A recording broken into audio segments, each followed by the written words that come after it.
Hello, gang. You're on the YouTubes, watching Here to Chew Bubblegum. Don't change that dial. Woo!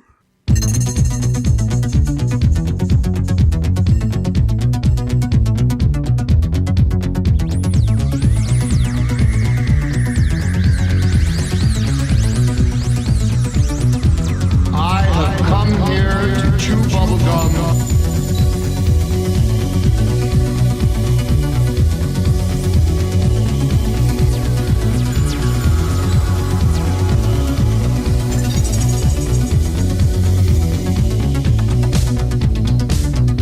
You're listening to Here to Chew Bubblegum, recorded from a secret location in the city that moves mountains.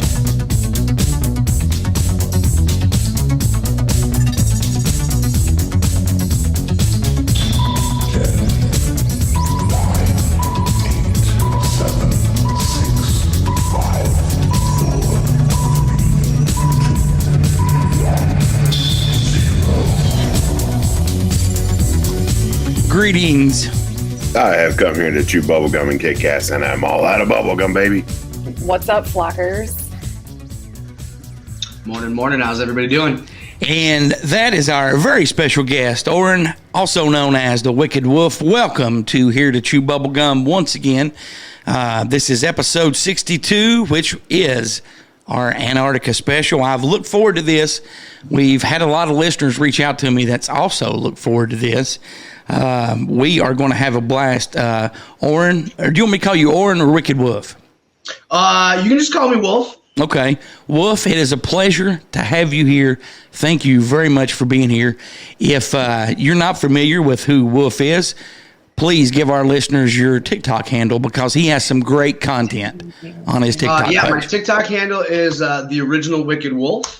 And I focus on the fun line between spirituality and political unrest. Well, I am looking forward to meeting you at FlockCon 2022. Absolutely. The same for you, brother. And thank you for having me. Thank you very much for being here. DirtyDan, before we get started, we posted a picture of a mystery man on our Facebook page on Friday, and we will have a special announcement on who that is, and we will have a couple of clips throughout the show as we go in and out of break from this individual. And the clip in episode in segment 3, you need to hang around for because it is very, very exciting, and it is going to blow people's minds when they find out what is going to happen on the show. Well, and what I have for segment 3 is directly related to, let's call it the start of that. Okay. Well, very exciting show. I want to thank everyone for joining us on StreamYard. Let's see. Well, we're on Twitch. We're on Twitch. We're on Twitch. And what else are we on? Are we on YouTube? Are we on TikToks? We're on the TikToks. So good morning, everybody. You can comment, and we'll acknowledge those throughout the show. I guess we'll get started with some listener email, and we will let Wolf go first. All right. So this email is from a gentleman named Reed. It says, hello, everyone. 2022 is off to a great start on my end, and I wanted to share the following with you. You are blessed, you are amazing, you are wonderful, you are special, you are unique, you are talented, you are gifted, and you are loved. I believe that describes each one of us on planet Earth. I say this to myself every morning, and I have been doing it since January 1st. It has completely turned things around for me. Think positive and do good, and it will come back to you. Roswell. Thanks, Reed. Yeah, thank you. Yeah, thank you, Reed. And Wolf, you did an excellent job reading that. DirtyDan stumbles through some of the listener emails. Oh, don't you pick on DirtyDan. No. He actually makes fun of some of the listeners that email that criticize him on how lousy he done during the Office game. And if they put a typo in there, he reads it. So, right, DirtyDan? I'm working with them. with them. Baby steps. Right. DirtyDan, you need to read Reed's email again. You want me to read? No. I'm just saying, off air, you need to read it and be a better person. It's all about the power of positive thinking. Yes. I have that already, Goose.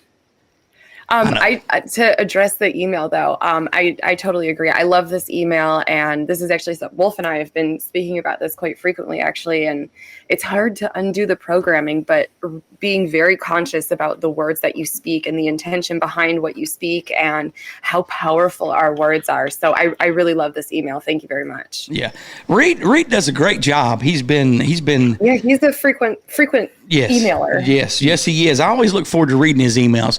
Before we move on to the next email, I see that N7 Wolf 94 joined us. I want to say hello. What's up, Ash? I love your comments. Not comments. I love your content on TikTok. Keep up the good work. All right. Rebecca, the next one is yours. This is from Geek. What's your thoughts on the James Webb Telescope? I can't wait to find out what this thing finds. Well, if we are told the truth about what it finds, I'm kind of excited. I really don't think that we will see truthful pictures of what it finds. But this is a project that's been in the work for a really long time. If you're not familiar, just search the James Webb Space Telescope. And this thing is supposed to look at different galaxies and stuff as they appeared billions of years ago. I know. I'm on the same boat, Becca. I'm on the same boat. Next. No. Wolf, share your thoughts. Well, so the more that I get, down the spiritual path that I'm on, and conspiracy rabbit holes and whatnot, like I have a hard time accepting space is what they tell us it is. I actually just spent a significant amount of money on a telephoto lens so I can start photographing the sun and the moon. Yeah, I don't know. My dad's a baby boomer, so I grew up thinking or aware that the moon landing never happened and that the moon is probably hollow. So I don't really. I mean, NASA to me is kind of a joke. Like when you look into Project Mockingbird, I mean, the entire organization was started by evil Nazi scientists that should have been executed at the Nuremberg trials. Okay. So like to me, everything about NASA is a control mechanism and a lie. Now, I will give it to you. They were evil, but they were also highly intelligent. Right, and what do intelligent people do? They go out of their way to control unintelligent people. Right. But look at what they came up with. I mean, it's mind-blowing that they came up with this stuff in the late 30s, the early 40s, the mid-40s, It's mind-blowing, some of the stuff they came up with. The fact that NASA was originally fucking funded to go into the ocean. And also, are they really that smart, or are they just fucking back engineering everything? Honestly, I think there's a great chance, a high probability that they're back engineering everything. Because they're really not that smart. They have no idea how that shit works. Yeah. They're like, now, figure it out. As far as this telescope, I don't think if it finds anything legit that, is shocking, I don't think we'll ever see it unless somebody like a Gary McKinnon hacks, NASA computers again. But I mean, they'll just copy and paste that too. Everything, all of the images that we see, like everything that we see, pictures of the planets, pictures of the stars, it's all of the stuff on their website says this is an artistic rendering or this is a CGI compilation. Right. Now, the way that I see it is my phone, like I can take the clearest pictures with my cell phone, and everything that like the people on the space station take pictures of is all like how if I was an astronaut, like I'd be fucking selfieing with the Earth behind me and I'd be doing all this crazy stuff, and we don't get those types of images.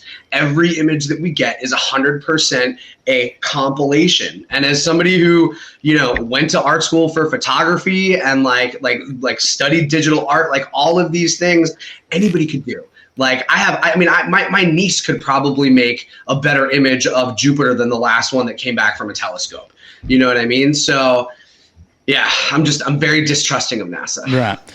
Wernher von Braun was an evil, evil man. Rebecca, do you want to read that comment that somebody posted?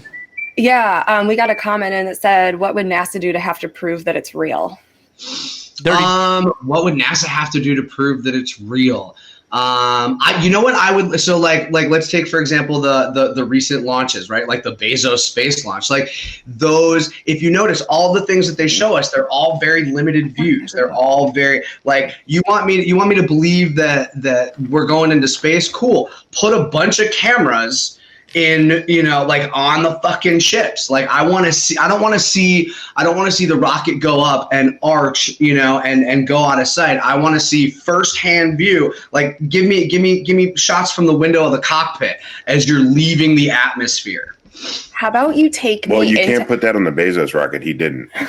See, yeah, I know. I knew you would say something like that, Dirty Dan. Rebecca, what were you going to say? For a reason. What did I say? What were you going to say on that? On that question? What would NASA? Here's how you can prove it. Take me to the moon. Okay. I have questions. We haven't been. Okay, so there's another thing that infuriates me. We haven't been to the moon since the 60s, right? And now they're like, oh, we don't have the technology to get back, right? No, we lost it. Yeah, we lost it. Right, they lost the technology, and then they accidentally recorded over all the fucking videos. Yeah. Here's the other thing, right? So I'm sorry, but we all in our society today, everybody understands how basic communication technology works, right? So there's allegedly the Van Nuys radiation belt, okay? Now, I can't get my fucking cell phone signal to go across the forested valley that I live in, but you're telling me you guys are able to send radio signals through the radiation belt back to Earth in the 60s for super clear pictures, and we had a global telecommunication event that everybody was able to watch on TV, but today we can't go back to the moon because we lost the technology. Like, So you're telling me that we can get pictures of Saturn, but I can't get internet in fucking the middle of Kentucky?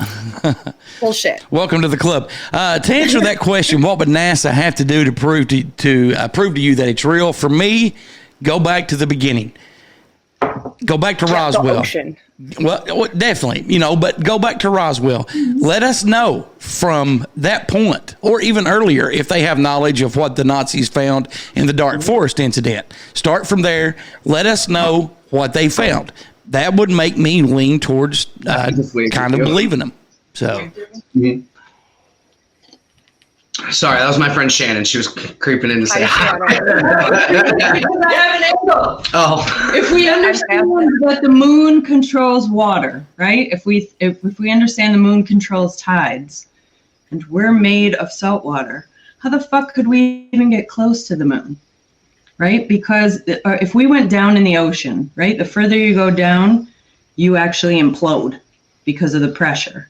So if the moon is controlling the tides via salt in our bodies, we wouldn't even be able to come close to the moon. Oh, right. We'd get close to the moon and it would destroy our bodies.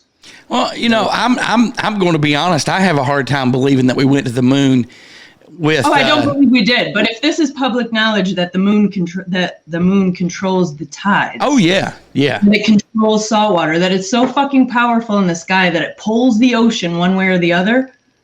How would it not pull the ocean, the water in our own bodies the closer we got to it? It would and not only that, like pull the water out of our body. Why wouldn't we feel the pull in our bodies, like high tide, low tide? That's why I'm convinced that it's not the moon that controls the tides, but the tides that control the moon. Ooh.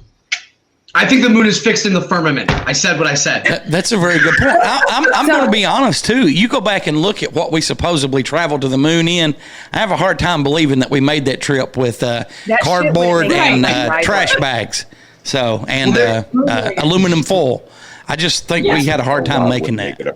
It was gold painted aluminum foil, sir. Well, it was gold painted. Whatever. Gold painted aluminum foil. So one of the things I just put on my TikTok not too long ago was WikiLeaks released a bunch of videos of them filming. So here's the other thing. If you watch the moon landing, right? So you see the lunar rover coming down. I'm sorry. So who set up the camera on the moon that was watching this thing come down? And like, I'm sorry, but like, and this is another reason that I think the schooling system is intentionally dumbing down America, right? When I was a kid, we learned about basic biology and basic physics. Now, the moon is supposed to be 1/8 of the Earth's gravity, right? So that means if I weigh 100 pounds on Earth, that means I weigh 1/8 of that on the moon, but I still have the muscle and bone density of somebody who grew up in this gravitational field, which means even if I had a 200-pound suit on me, I would still be moving faster and like you wouldn't be doing these little fucking float steps on the moon. You'd take one step and you'd launch 20 fucking feet, even if you had extra weight on you, because you like if you see the movie John Carter of Earth, right? Auron, you got to think that that's only 20 pounds plus 15 pounds. So even with your 200-pound suit on, that's 35 pounds with all your bone density and muscle versus 200 pounds normally. Well, let me ask you that's guys. what I'm saying. So no matter what, even if I had all that gear on, I would still be 6 times stronger than I am on Earth. Let me ask you guys this. I've always heard, do you think the moon is made of cheese? I think it's Jello. It's not Wallace and Gromit. It's not Wallace and Gromit. It's Jello. You had some very good points, Wolf, and Shannon did too, and so did you, Rebecca. Dirty Dan, you want to take the next email? Yeah. Man, this feels like the very first time. It's been so long since I read Dixon O'Norn. Hey, Goose, my queen, and Double D, Dirty Dan the Barbecue Man. I hope that the New Year's treating you well. Great show last week, by the way. My question is world-related. Do you think the people behind the curtain will try other things this year, since the virus scare has seemed to fade with a new variant being named Weekly? Not Weekly, but that's what it feels like. Anyway, why or why not? And if you answer is yes, do you think they'll try the old let's shut everything down again? Thanks for the entertainment and ear candy that you provide for me weekly. Roswell, my friends. That's a Goose, very good email. First. All right. Definitely. Thank you very much, Dixon 09. That's a great email. Okay. Let's see. So the question was, since the virus scared, a new variant be named Weekly? Anyway, why or why not? I think they will keep trying it. I don't think that they're going to succeed. I don't think they're going to shut stuff down. I was looking ahead at some stuff earlier in the week, and it was by accident. One health website was saying that the end of the nasty thing that's going around right now is going to be the Omega variant. That would be the end. When we got to Omega, that would be the end. So that's what they claim. Do I think they'll shut everything down?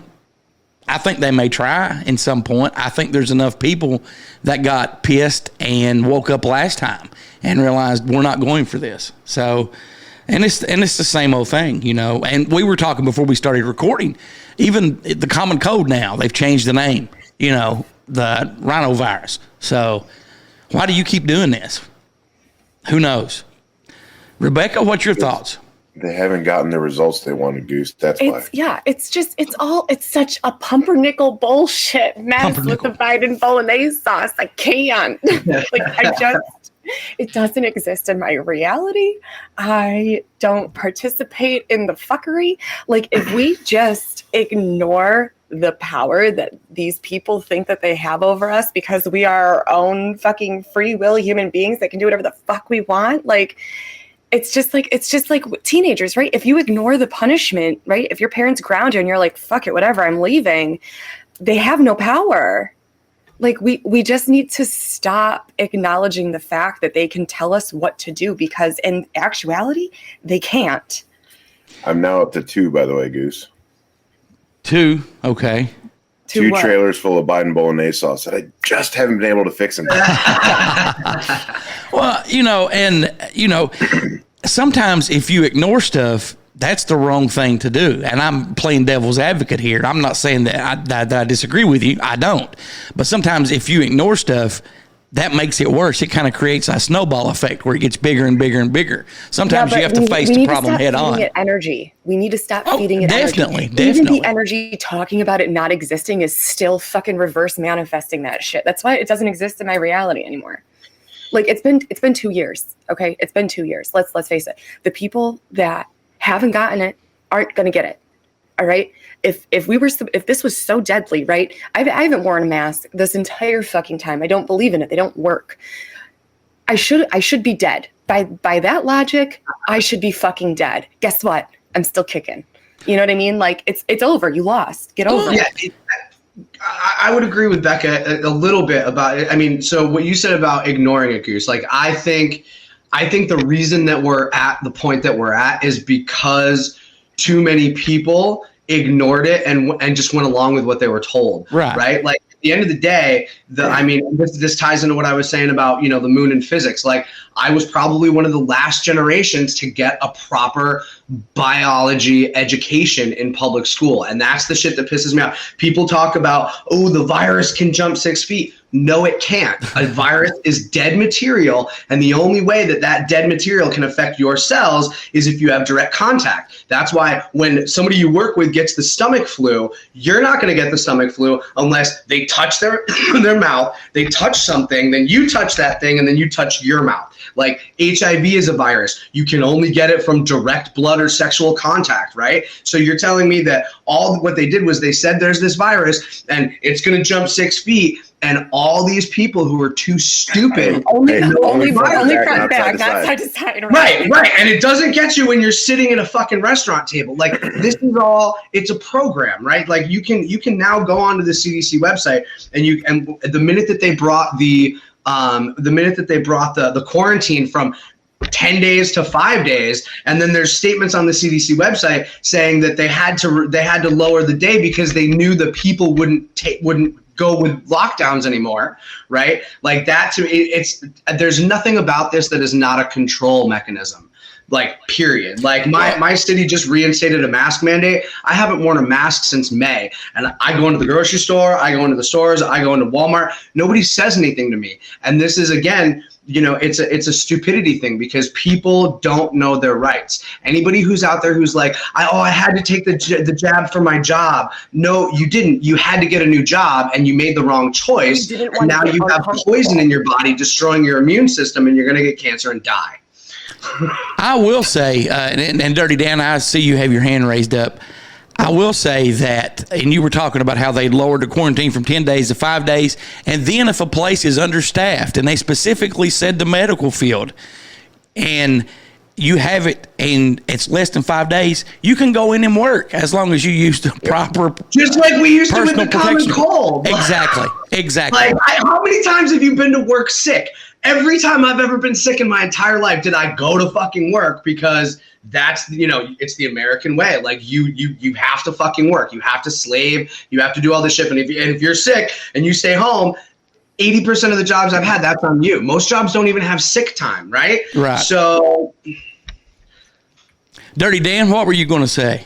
I would just like to say that the masks don't do shit for the sickness. For the last 3 days when Kentucky decided to get 13 inches of snow and you're working outside, it does help to keep the old facelator a little warmer. No, this is when it comes to the masks, this is my favorite quote, right? Or my favorite concept. Anybody who's ever worn jeans, right? Denim is super tightly woven to the point where most real denim is fireproof. Like you can't even burn it, right? Super strong, super tight woven.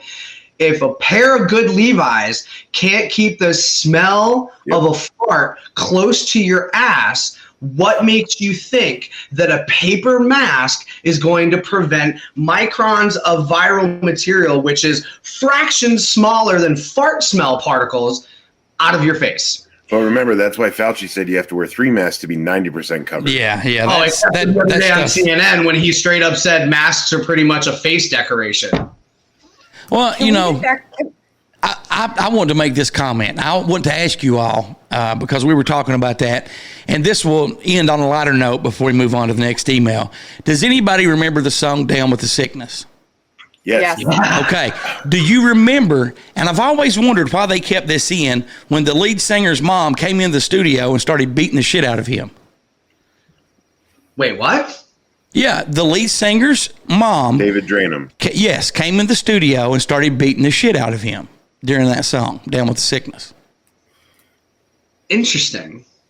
Because she knew he was lying? I don't understand. Not really. It is a joke. You have to go back and listen to the song when he starts. Okay. Don't hurt me, mommy. Don't hurt me, mommy. She really wasn't there. I was just trying to be funny. I'm sorry. I'm not that familiar with the song. Okay.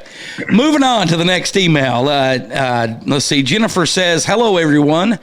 I've been a regular listener for around a year. I was re-listening to an old show with Goose and Cronkite, and they were talking about non-military pilots that had come forward with information about UFOs, and that more commercial and private pilots seem to talk about it more today versus the past. Here's my thought on it. I wanted to share it with you.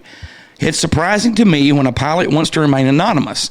I think there are so many risks to undetected UAPs in restricted airspace, commercial and private flights. Wouldn't you as a pilot want to know what you saw? Dirty Dan, we'll start with you on that because you're a lover of planes, trains, and automobiles. That's right.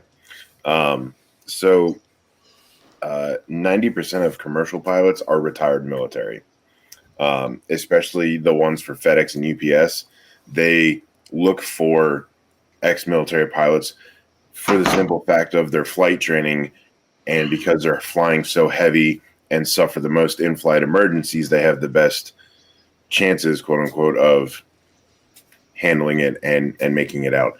So those guys are typically the ones that want to remain anonymous. Like 1 month, FedEx alone had 113 UFO sightings while in air. That's just from FedEx. But the military training in them still says anonymity. Did I say it right? Anonymity, Yes. yeah. Okay. Close enough. I see that. You did better this I've been time. practicing that word. And it's hard for them to move past that. Yeah, they're not in the military anymore, but they still have a very strict and methodical regimen that they do day in, day out multiple times. And so that keeps them in that mindset. They just don't have a trigger to fire some missiles or shoot a gun when they see something that we know of, at least. Which is a whole other thing. But I can totally see FedEx planes with like guns and shit. Don't fuck with my package. That is why I believe most of them want to remain anonymous. But as someone who hasn't been in that, I also feel like I would want to remain anonymous just because if you can show that it's okay to say it, but you don't necessarily have to give up who you are, hopefully that'll encourage others to at least share their stories or their sightings and whatnot and come forward with it. So at least the information is out there. And then, like anything, once something starts and it's a matter of safety that is known, people aren't so afraid to just be anonymous. They feel comfortable enough to actually come out and keep pushing it. Well, and I'll jump in here real quick before I get Rebecca and Wolf's opinion. I think years ago, it was viewed as a stigma. If you talked about an unidentified aerial phenomenon or UFO, that's my favorite term. That's what they'll always be to me. You were looked at as kind of crazy. Now you're not. Also, you had your military people that would sign non-disclosure forms that they had to follow the rest of their life. I think that's what kind of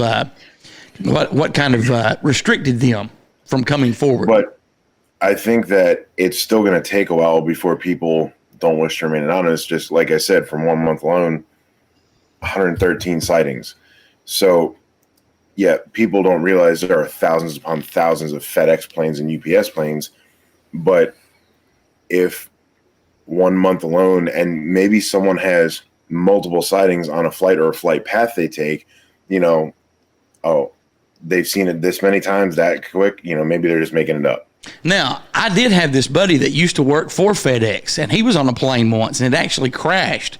And we all thought that he was dead. But he came back so many years later, he'd been living on this island. Are you talking about the pedophile Tom Hanks? Yes, I am. I knew that was coming. Wolf, what's your thoughts on that? I love you, Dirty Dan. So, I think it's I agree with what Dan said, and I think more than anything it's about government confidentiality, right? So like look at if you're familiar with Bob Lazar, he was highly ranked in the military, and when he was out, he decided, and it took him years to come out about it, but he decided to start sharing all this information. And he was, again, ridiculed and ostracized, not just by the military denying what he said, but also by the media, right? And when you look at everything that, the mainstream media, people get confused and upset and like, oh, well, why don't they share? It's like nobody really remembers or understands that the mainstream media was created by the OSS, which is the company that existed prior to the CIA. Right. So everything about our mainstream media from its inception, when they started putting televisions in people's homes 100 years ago, right, has always been about control. So, of course, they're not going to release information or allow information to be out that's going to be contradictory to the narrative that they've created for the purpose of control. I mean, you can look at just what happened with Project Veritas and CNN. They have verifiable audio and digital proof that one of their top producers is a pedophile, like was soliciting his girlfriend for pictures of her 13-year-old daughter. And then Project Veritas reporters went to every single major CNN anchor and tried to get a statement. And they're not even willing or capable of talking about something that somebody in their organization did that was horrible, right? And which to me says that they're all in the club. They're all aware of the programming and the purpose. I mean, Anderson Cooper was a CIA agent before he became, America's fucking gay sweetheart or whatever the fuck, And so it's like if they're not willing to talk about horrible crimes against children that people have been caught and proven to do, you think they're going to be honest and tell us about aliens or other races or advanced technology? Of course not. Listen, it all started with Harambe. Dicks out for Harambe.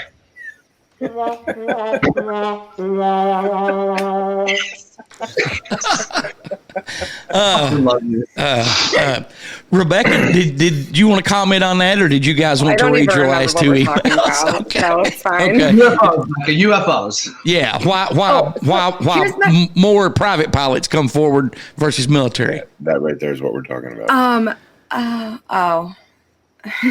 You're so pretty, Becca. I am so pretty, right? I know. Now you got everybody saying that shit when I do dumb stuff.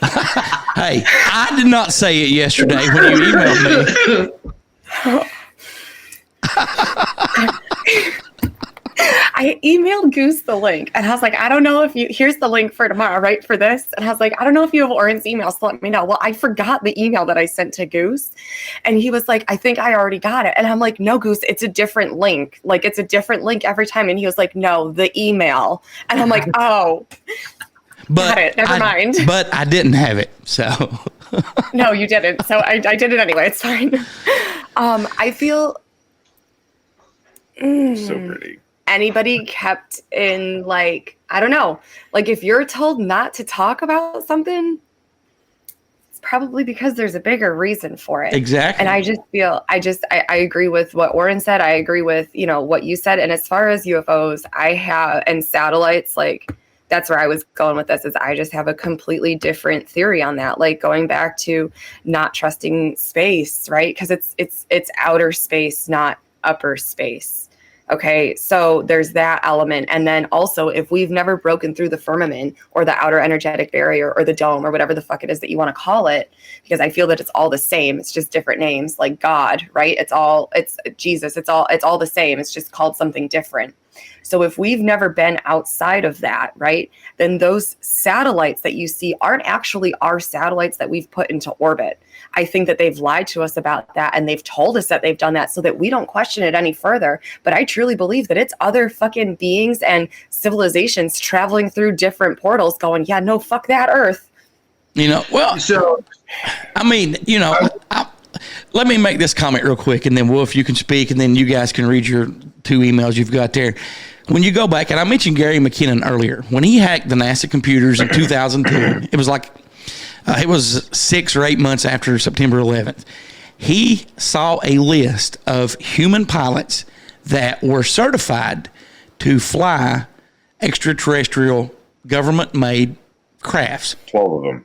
And, and from doing research, you can think that is linked to the TR-3B.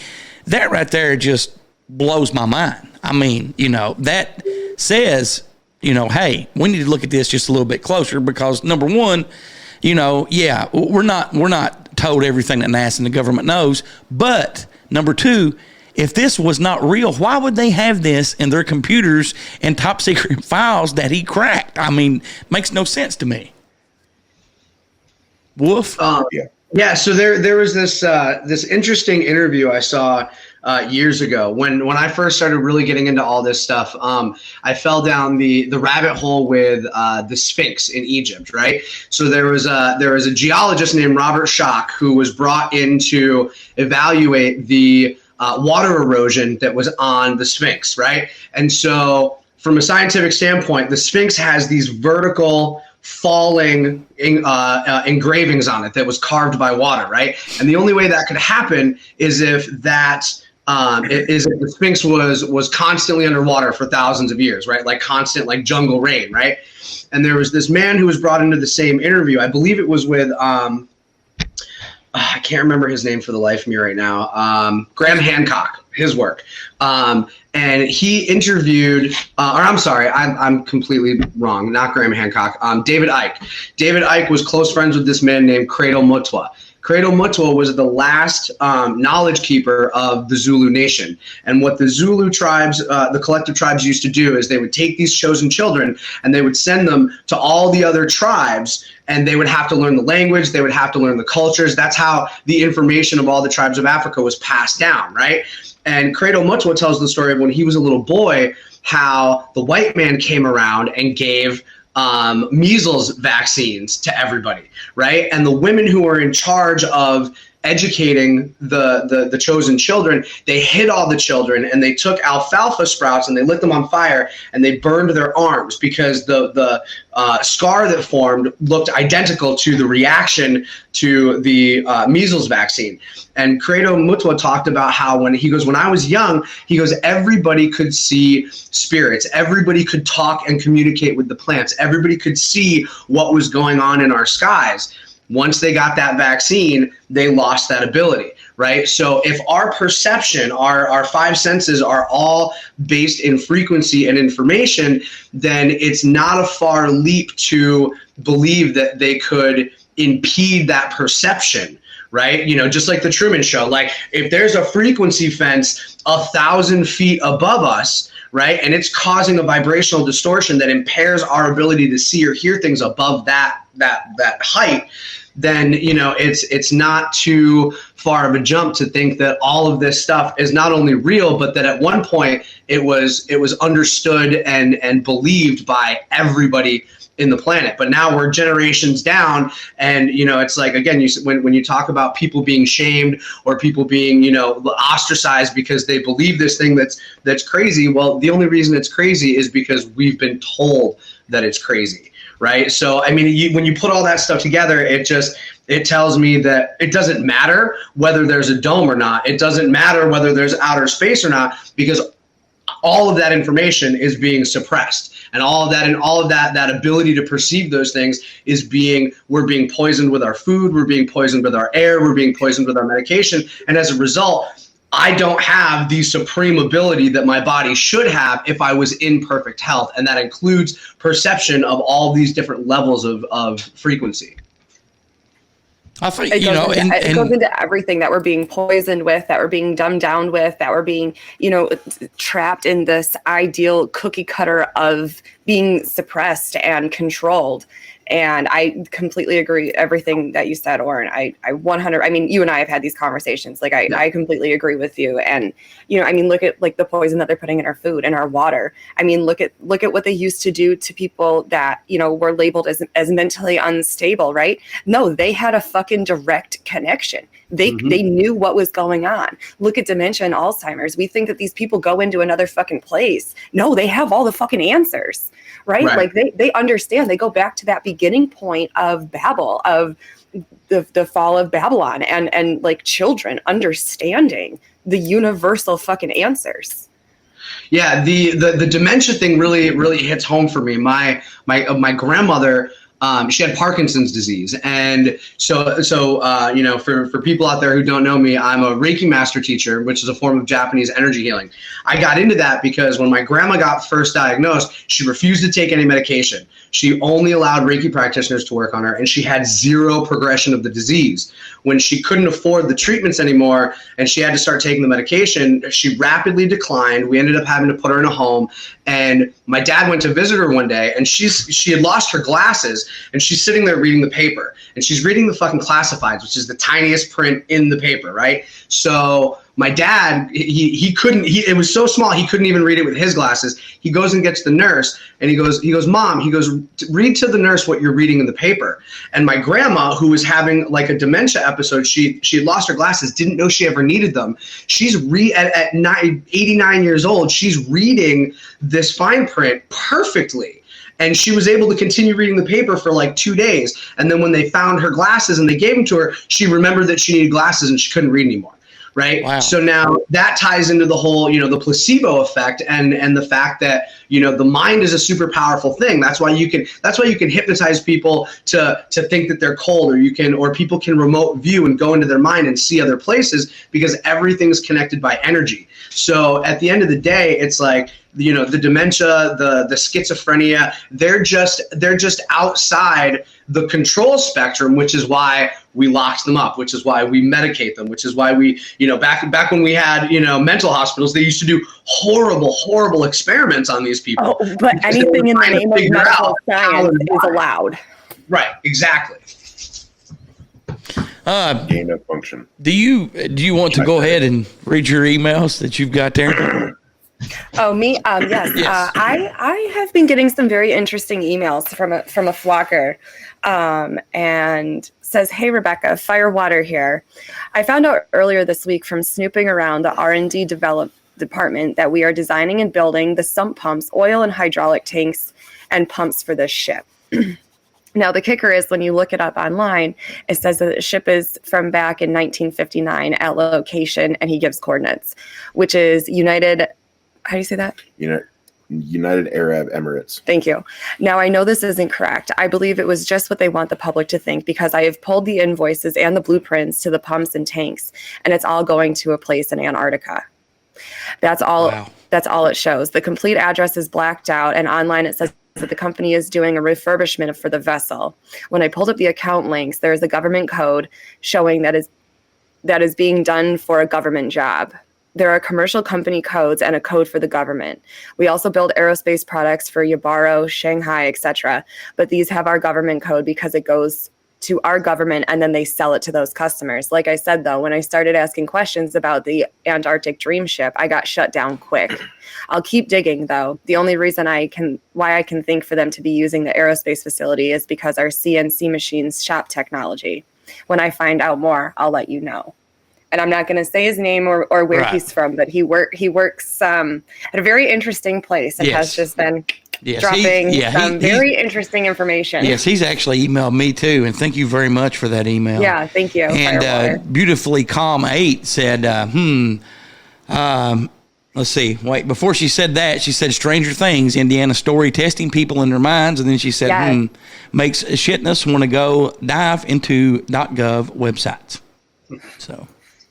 More coffee. Dirty Dan, I'll let you take the next one there that you've got backlogged, and I'm going to step to the fridge real quick. So if I miss something important, please repeat it, sir.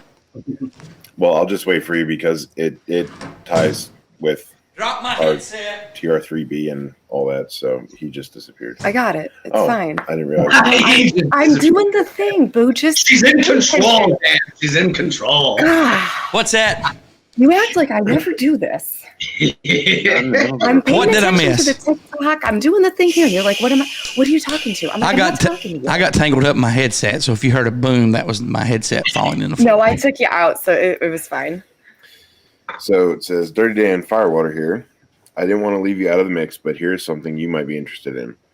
We already have prototypes of this alien-looking craft called the MQ-25 flying in the skies.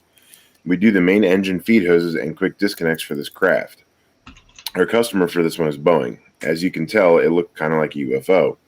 Also, we do work on the new Black Panther, also from Boeing. We do the nose wheel steering system for this one, and it is also shaped like UFO.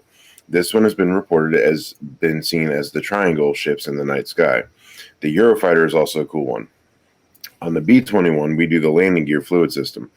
Take the names of these crafts I have mentioned and look them up online. I would love to hear what you think of them and see if one of them or some of them compared to what is being seen in the skies. So, Firewater, I'm still trying to research more on the B-21, but that being the B-2 flying wing protege, there's nothing out there on it. And if you're referring to the Chinese Eurofighter, that jet's an anomaly in itself, but if not, let me know. But Goose, what I think I saw and have on video is that MQ-25. So you think that's what it is? It was because I was just looking at pictures of it, and that's wow. You know, it didn't make any fucking noise. It stayed stagnant, like it hovered, and then we saw the lights, and then it just. And on that, there are both upper and lower thrusters, almost like how ships have the bow and stern thrusters. Yes. For like maneuvering. So if they're putting equal propulsion out, that would in turn do that steady hovering that I said. I've known some hotshot helicopter pilots. I've never seen one be able to keep a steady hand like that. And the no noise thing is they don't talk about the propulsion for the MQ-25, but his company is doing the main engine feed hoses and quick disconnects. There's no jet engine that uses main feed hoses and quick disconnects like that. They're all steel lines that are all cast into there. So stainless steel lines. So right then and there, it tells me that is some sort of technology being used as a propulsion system that we don't know about yet.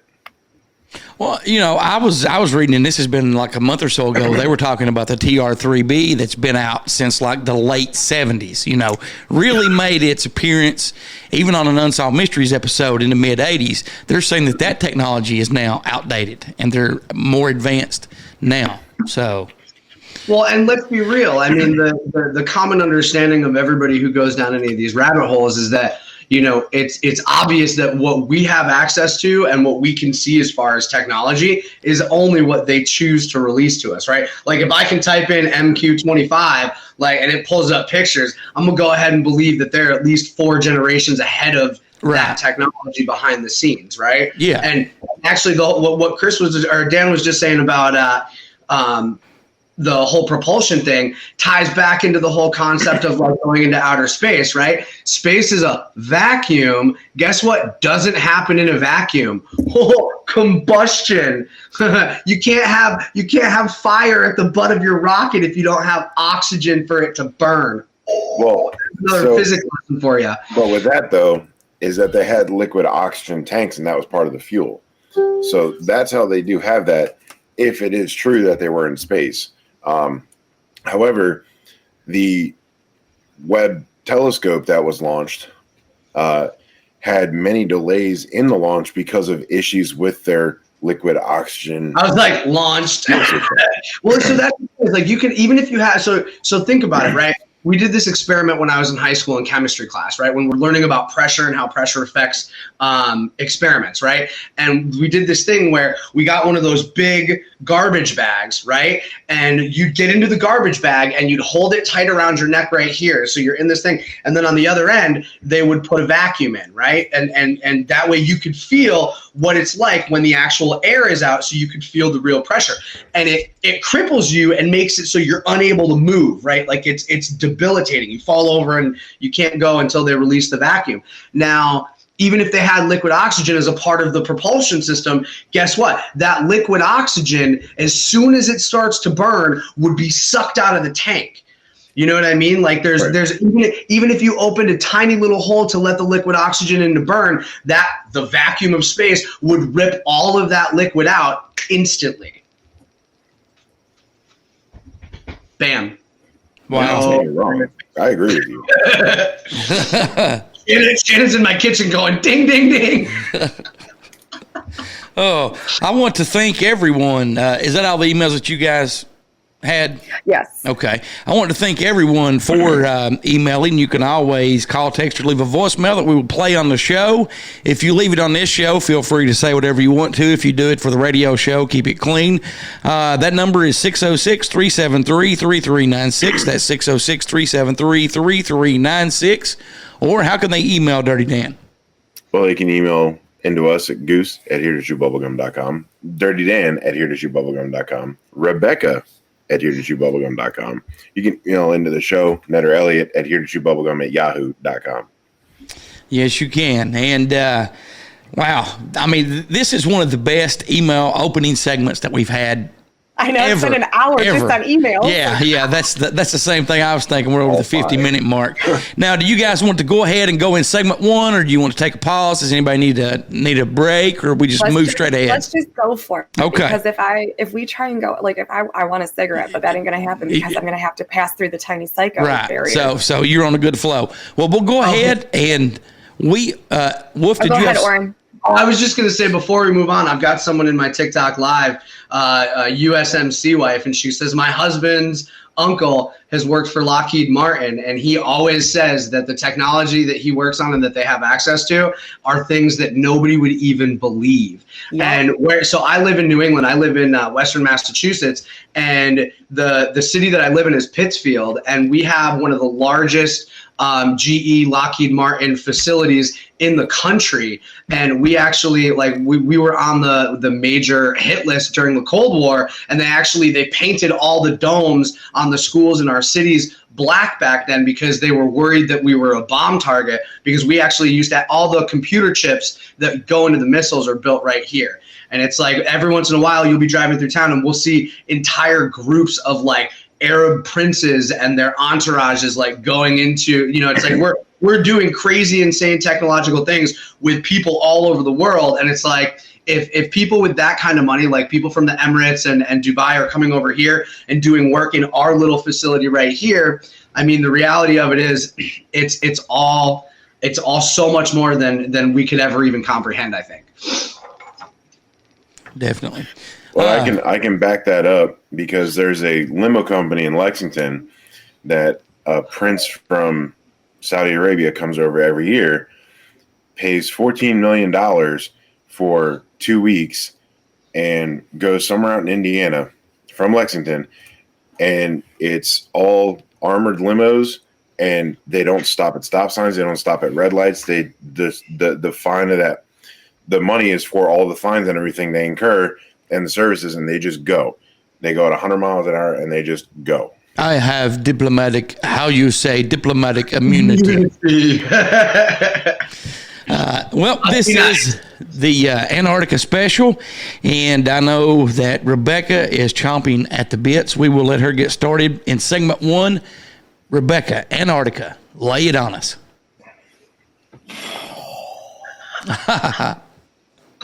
All right. I mean, did you get that? Like, Yes. that was all of it. Oh, yeah. Yeah, that was it. I just Take it. download. I don't even know where to start. Adonica. Yeah. Hi, Donica. Adonica, I got your message. We're talking about bees flying. Bees don't fly; they hover. They tap into the exact frequency that the world is vibrant, and they vibrate. They levitate. They don't actually fly. It's crazy. Look into bees. And they communicate through shaking their butts. Yes. Like that's one of the cool bees will literally like they do a dance and it tells all the other fucking people how to go. Hoes do too. Yeah, I know. Firsthand. Where do you want to talk about Inner Earth? Do we want to talk about how I don't believe that Antarctica and the ice wall are the same? That it's actually take a nap. Let me start with a clip. Is that okay? Because if this is the first time that you've listened to the show, here is a 1 minute and 3 second clip. No, this is not Admiral Byrd clip yet. This is from a poster on YouTube. And he has a 1958 encyclopedia. Now, they've not made encyclopedias in several years in print, but it changed after 1958. And this, he's talking about Antarctica. So let me start out by playing this, and this may be a good starting point for you, Rebecca. So here we go. Okay, you guys remember how I showed you the maps that were here on Earth before 1958, before the governments took them out, and I'm going to show you the Encyclopedia Britannicas in the public libraries before 1958. Here's volume 2 out of the alphabet A. And we're going to flip to the Antarctica, and this is from 1958, as you can see. Now, we're going to flip to the Antarctica and see what the Encyclopedia Britannica from 1958, before the Antarctic Treaty, says is there. Now, you won't find this in the new encyclopedias because the government's banned them. But what I want you to notice right here is, notice how it says the flights proved inland areas to be featureless in character, with a dome 13,000 feet high at about latitude 80 degrees south longitude. And that was it. So basically, and he has other videos that he's made and posted on TikTok. I've seen it. Okay. All right. So we'll use that as a starting point. A dome, okay. 13,000 feet in the air. That was in a encyclopedia. Now, keep in mind that kids in the 50s used this stuff to do book reports, research, all this. So all these facts are supposedly true and legit. Yeah, I got gifted a fuck ton of old books. Unfortunately, the encyclopedia set that I have is from the 80s, so I've already looked. But what I want to pull out of that is the dates. Okay, so let's talk about dates for a second. So we talked about this on the ship show the other day. 1958, right? Anything before 1958, 1959, right? It talks about that. Now, that's also the year 1959 was the year that not only was the Space Act signed into law, paving the way for NASA, but it was also the year that the Antarctic Treaty went up, right? And Antarctica was deemed a completely neutral zone for everybody. And all of these countries that are at war with each other like came together and agreed upon this, which I find weird. That's suspicious. Very. And it was also 3 years after Operation High Jump. I don't know. It's all very suspicious. And that was the year between 1945 and 1959. They brought over 1,600 German engineers into America. Yes, they did. You can't deny all of those things. I don't know. It's just that's where I go with it. And also with Operation High Jump. I mean, let's talk about that for a second, because I know we're going to get into Admiral Byrd. Yeah. If it was really just for a research project, if it was strictly for scientific purposes, why did you need 4,700 military personnel, 6 helicopters, Martin flying boats, seaplanes, 13 Navy supply ships, and 15 other aircraft carriers for research exploration? And may I add, why would you leave 2 months into a 6-month mission? He left 4 months. Because you got scared. That's why. Exactly. Because you done flocked around and found out real quick. Flocked around and found out. Well, and you can even research on their hasty retreat. They stopped. I can't remember the country. They stopped, and a foreign reporter asked him what he'd saw, and he said that that's when he made the comment that he encountered ships that were able to fly from the North Pole to the South Pole in just a matter of hours. And after that, when they make it back to the United States, he's in the hospital. We don't know what's wrong, but he's debriefed and told not to mention anything else, like he said in the newspaper report. Wolf, what's your thoughts? So it's interesting. I just got some new work added to my tattoo, and my tattoo artist is on all of this stuff, right? He's been studying, the stolen history theories, the Antarctica theories, and he actually just bought a map that is I believe it was the World War II fight or flight map, right? And it's a flat Earth map, it's a circle map, and it shows all of the approved flight paths during World War II.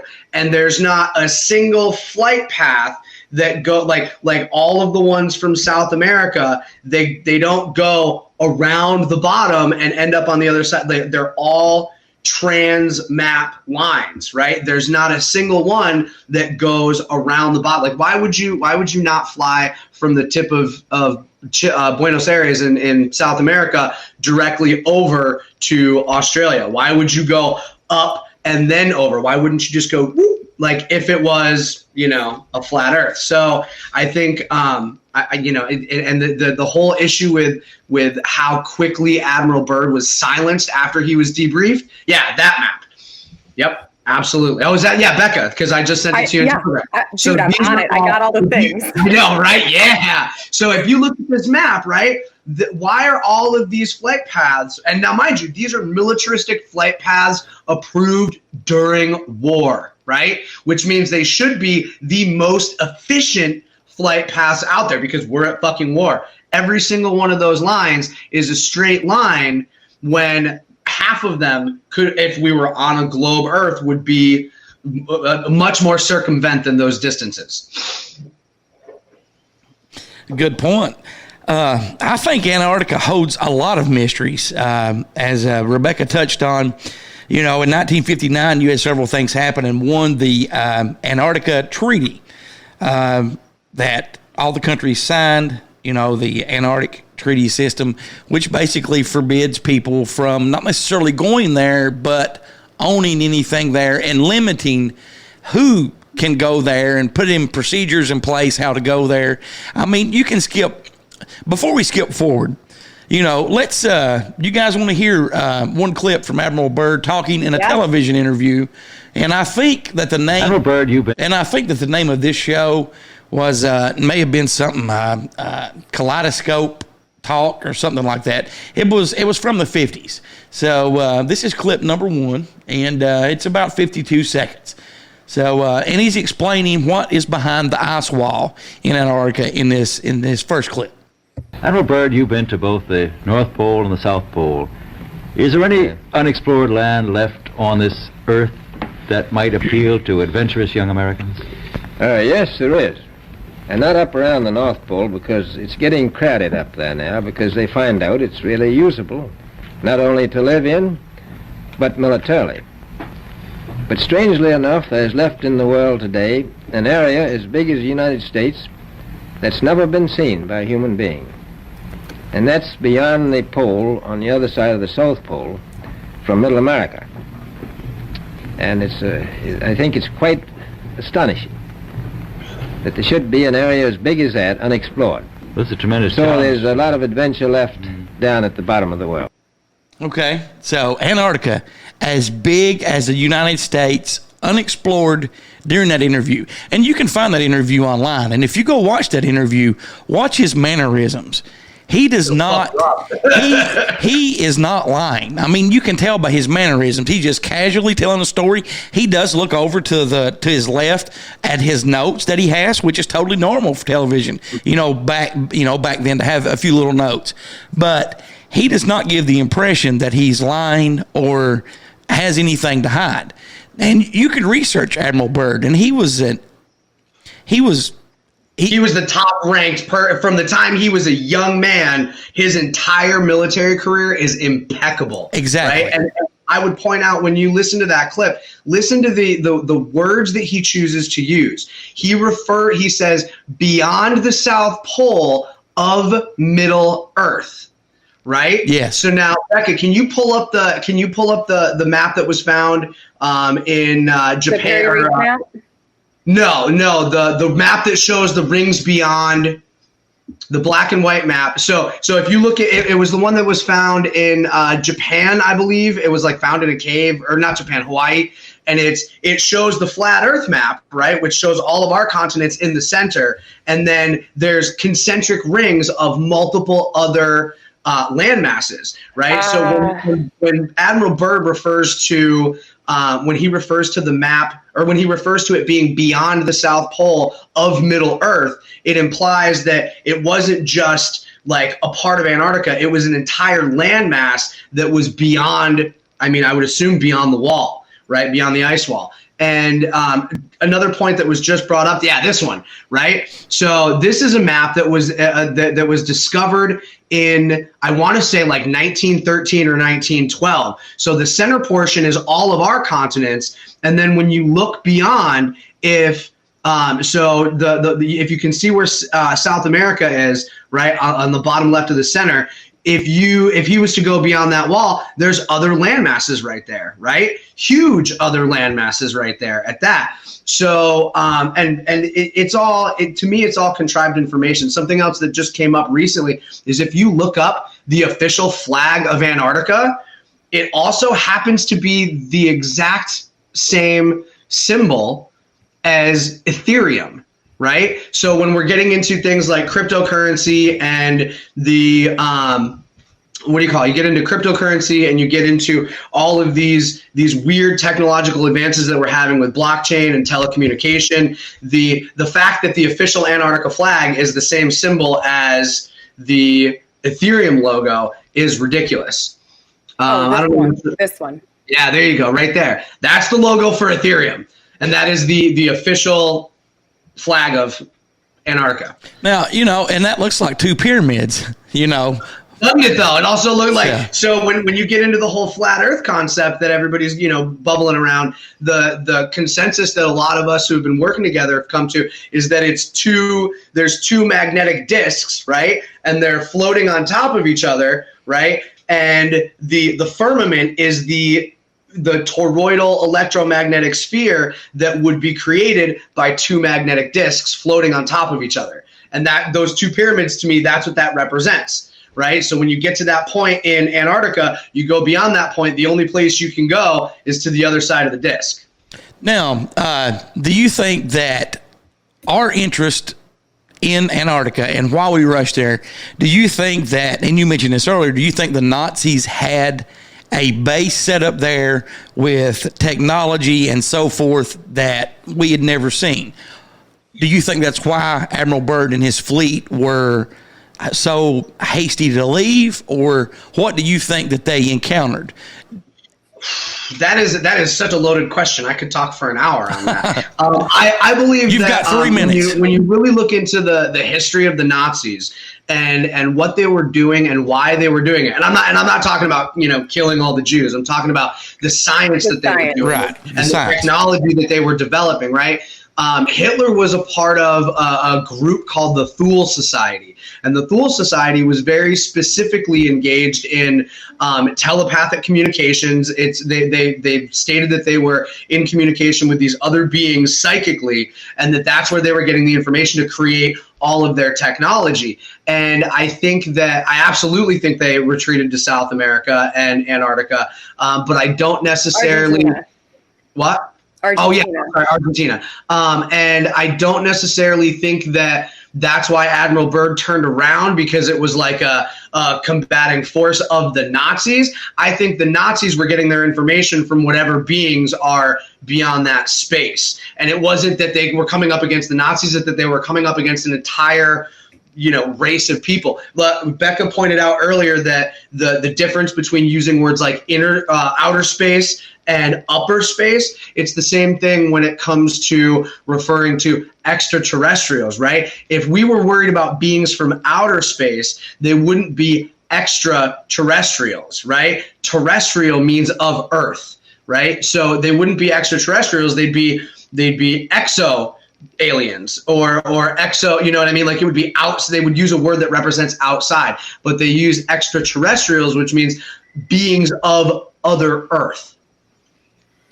So the other thing that I want to say to that too is Maria Orzik was actually the medium that was helping them communicate, and the Thule Society actually split into the Thule Society kind of went towards like the reptilians and the Nazis, and then the Vril Society was trying to be used for good, and it got hijacked. And it's funny because I did a lot of research on Maria Orzik and the communications that she had in like figuring out consciousness assisted technology and all of this other thing, which is true. I mean, look at it now. You have a thought, you have a conversation with somebody, and then you see it on your Amazon cart, or like you're scrolling through Facebook and it sees it. I was posting the Rise of the Dragons video, and I went to TikTok to look up Ginger's screen name to make sure I had it right. First video on my For You page. Like, okay.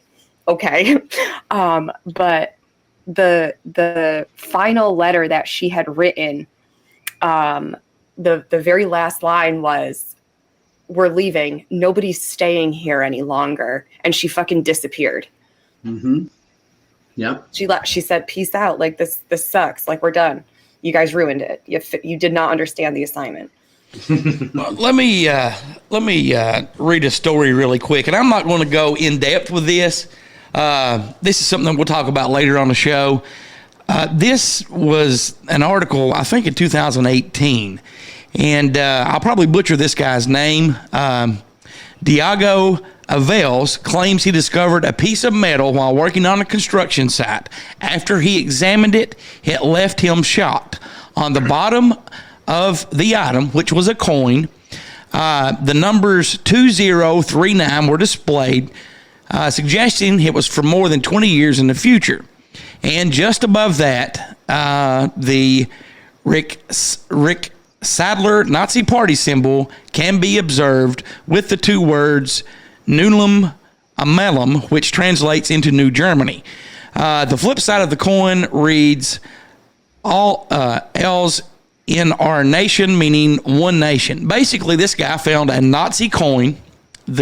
What people think is he found a Nazi coin that was coined in the year 2039.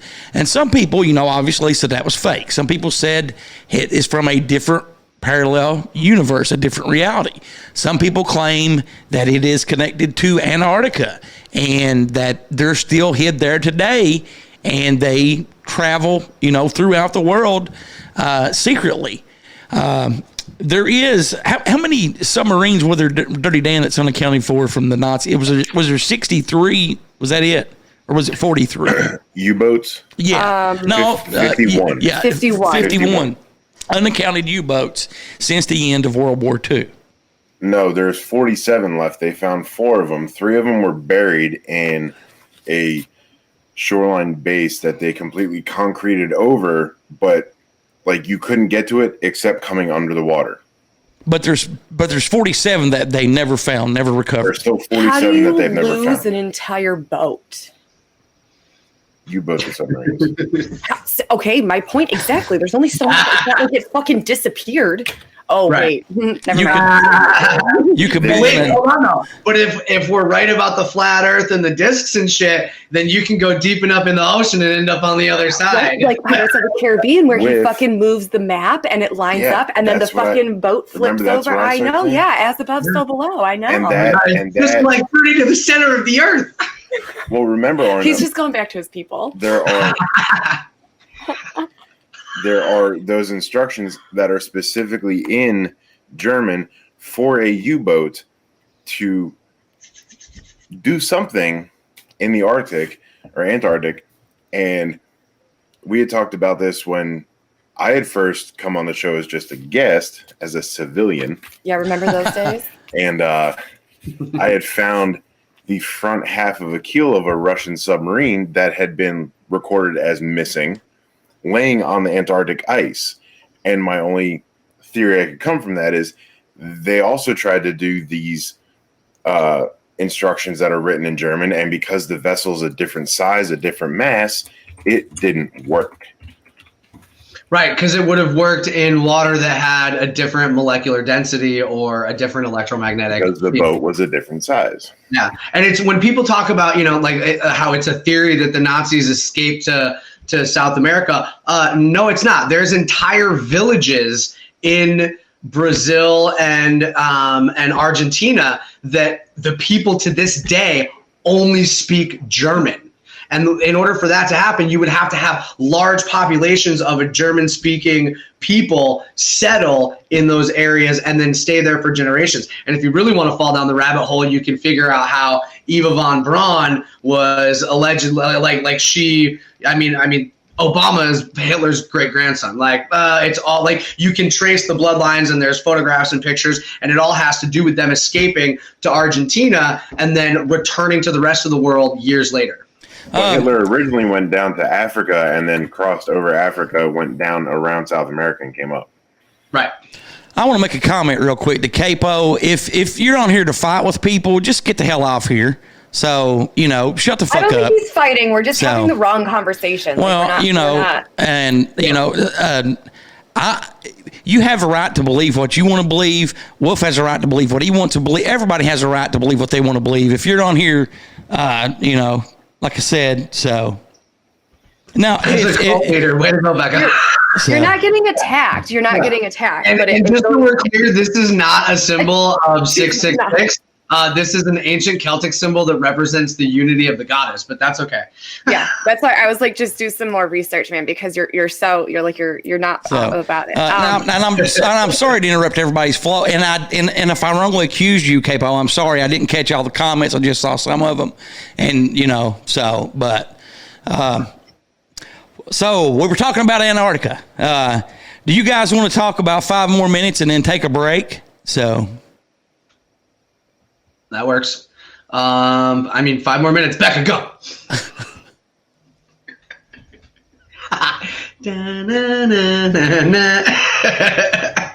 See, okay, so let's go back to what you said, Becca, about because I agree with you that Antarctica and the ice wall are 2 totally different things. Yes, right? Antarctica is a continent, and the ice wall is an electromagnetic barrier caused by frequency. Because if you look into the word, right, Antarctica, anti-Arctic, it's not fucking cold. Right, the fucking king penguins, right? What? So under Antarctica, and it's been released on public domain, there are ice caverns that the smallest one is 3 times larger than Manhattan. That your people built? That are 3 times larger than Manhattan with an average temperature of 75 degrees Fahrenheit. Greenland versus Iceland. Exactly. Iceland is green, Greenland is ice. Although, shit mess, I've been to Iceland. Iceland is also icy in the center, and the higher you go, beautiful place nevertheless. So, but right, like if it's two frisbees, and I am gonna draw this, I'm gonna do the thing, right? But think of a torus energy field, right? Like think of you, right? Your roots, you're coming up like a tree, right? Okay, it's coming up, it's going out, it's coming back, right? So flip it on its side, right? And the energy is constantly coming through inner Earth, and when it goes to the ends, that's creating the ice wall because of the pressure and the fucking the friction of the molecules breaking down, creating sonoluminescent lighting, which is the aurora borealis, which is at the North and the South Pole, because that is then creating that, like what you said, Auron, like that magnetic, like you can't really you can't sandwich them together, right? Creating that inner Earth space, which, by the way, we're going to go to Mammoth Cave and see if we can get in. So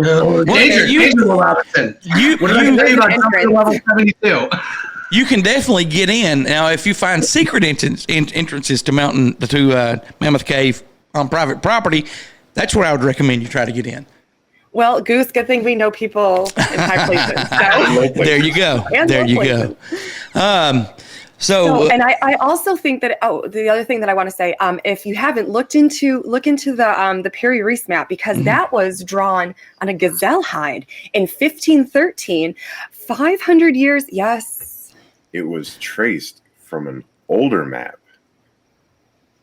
Yes, you are correct. Only because you listened to the fucking video this morning in the shower. Still a fact that I know.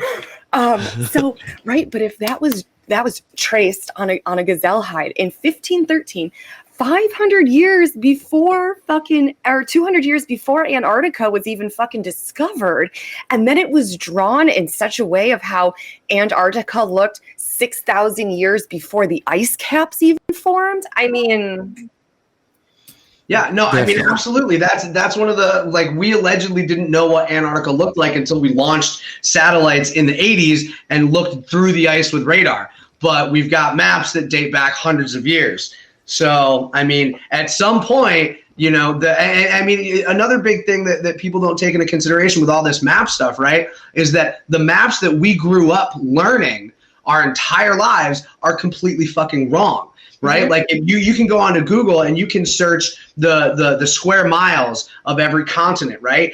Africa as a continent is so big that we can fit North America, South America, all of Europe, India, and Australia into Africa, right? And now as someone who's driven back and forth across the US a couple times, that the United States is fucking huge. And you're telling me that Africa is big enough to hold all of those continental spaces, but every map that we watched growing or looked at growing up, it's the same size as South America.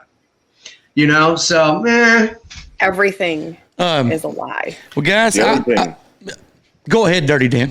I was going to say the other thing that I found, and I'd heard this before, or I read it before, and then in my shower as I was listening to it, another video. Busted. There's no busted. There's no busted. He's being transparent, Becca. Is that instead of the tectonic plates kind of, you know, shifting against each other, it's actually shown that there are 5 different plates that have all fallen into Antarctica and below it. And there are 3 supercontinents of different times that they have allegedly found samples from under there, and that the lake that it's created in Antarctica is actually the 6th biggest body of water, which means it's the 5 oceans that are bigger than that, and that's it. Oh, there's 5 oceans now. I forgot. That's right. So I said 5. I grew up with 4 in my reality. I want to play this 15-second clip from our mystery man, and then we'll come back real quick and we'll go to break. But you guys listen to this. Like I said, your mics are open, but just check this out really quick. Hello, gang. Just got back from the Trail's annual cook-off. Marcia Sue Jane took home the gold ribbon. She's a happy camper. Dirty Dan, you better watch out. And that is a clip from our mystery man. We will have another clip in segment 3. But we're going to take a break, and we'll be back in just a moment. You're listening to Here to Chew Bubblegum.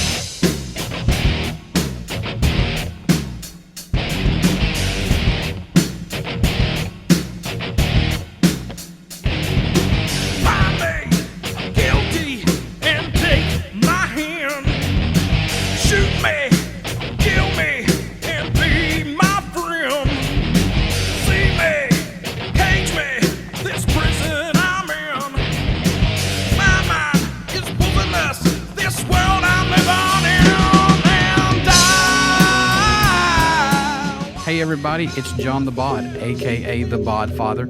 I have a new podcast entitled Beyond the Paranormal, which is on every Tuesday night on Beyond the Paranormal YouTube page, and we'll be streaming shortly on our Facebook page as well. If you want some information on the paranormal and cryptids such as UFOs, Bigfoot, Dogman, come and check out Beyond the Paranormal every Tuesday on Beyond the Paranormal podcast YouTube site, and also soon on our Facebook page. Keep checking back, folks. We're going to have a lot of great guests, a lot of great information. Have a good one. Take a lighter look into the darker side of the world. Join Elliot, Gertie, and Beagle as they jump into the dark abyss of hauntings, fables, UFOs, and beyond. The Spooky Family Podcast. You can find them where you listen to quality podcasts.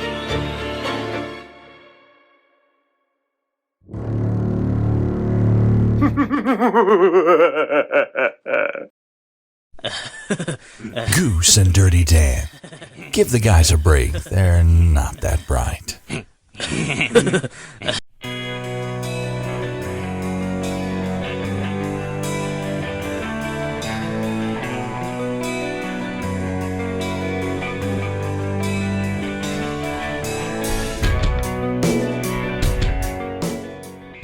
All right, guys, we are back with Here to Chew Bubblegum. Thanks for hanging out, and welcome to the second segment. Oh, yes. And the first one, and amazing. And Antarctica is so big, that's what she said. I hope that we're not skipping over anything. If we are, we will, I feel, a follow-up show in the future with Wolf on board. So, I mean, there's so many things you can go and talk about with Antarctica. I mean, and I will let some people join the feed before I play the second Admiral Byrd clip. Oh, just play it. They're here. Okay. All right. Well, we'll go ahead and play it. Let me pull the clip here real quick. And if you heard me burp, I apologize. I was trying to be discreet and casual about it. Now, this clip is 3 minutes and 4 seconds. And this is part 2 from the TV interview on the previous show that we played the clip on. And here this is. Of the nation, those to come after us, or even during your lifetime. Because it happens to be an untouched reservoir of natural resources. And you know, as the world shrinks with an ever-increasing acceleration, far-flung places once useless, like we thought the North Pole was, and no man's land, become very useful. The bottom of the world will be important, not only to us, but to our allies. I was going to ask you, does it have military importance? It has some, and as the world shrinks, it will continue to shrink with an ever-increasing acceleration, thus bringing these places closer. And in the future, I can see a time when it will be very, very important strategically. Well, has development of air power increased the strategic importance of places like the very much Palma Peninsula, was it? Very much so. Even now, if anything happened and we lost the Panama Canal, we would have to control the islands just north of Antarctica, which are part of Antarctica. Then between there and Cape... Admiral, you speak of the resources of Antarctica. What are they? What are the natural resources there? Well, we've found enough of coal within 180 miles of the South Pole in a great ridge of mountains. It's not covered with snow, enough to supply the whole world for quite a while. Well, that's the coal. Now, there's evidence of many other minerals. We are pretty sure there's oil. Now, that coal shows the bottom of the world. Now, by far the coldest spot in the world. Where that coal is gets 100 below zero in the winter. Well, it was once tropical. So we think there's oil there, and there's evidence, probably uranium there. Is it any secret? Is there uranium there? That would be the only thing that would be practical to actually go after, I suppose. Everything else would be economically unfeasible, wouldn't it? Well, as we recklessly expend our resources, the time will come when we'll have to go after that stuff down there. Well, you know, I avoided what you said about uranium. I'm not sure about that. I don't want to have the world fighting over the Antarctic. And Robert, is there a competition among other nations to try to get information about Antarctica and possibly to secure some of these resources? Well, yes. There are now 7 nations very much interested. Russia is interested tremendously. That I'm sure of. Australia has an expedition down there. The Argentine, the Chile, New Zealand, Britain, and so on. Now, you can understand those people down there being interested because they live down there, the New Zealanders, the Argentinians, the Chileans.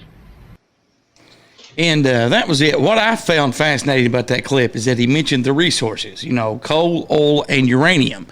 And he even stated the fact that he disagreed that the world may fight over uranium.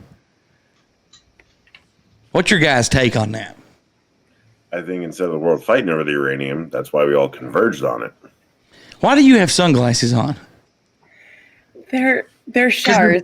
So bright, he's gotta wear shades. No, they look good, but you look like somebody that I cannot put my finger on. Well, he looks like Elton John. Yeah. He does look like Elton John. No. John Lennon also did this. Well, John Lennon. You don't look like John Lennon. I will think of it here in a minute. And you look like Mr. Peanut. You look like Mr. Peanut's who you look like. Oh my God, I love you. You're an asshole. You're amazing. I think, Thank you, Wolf. I love you too.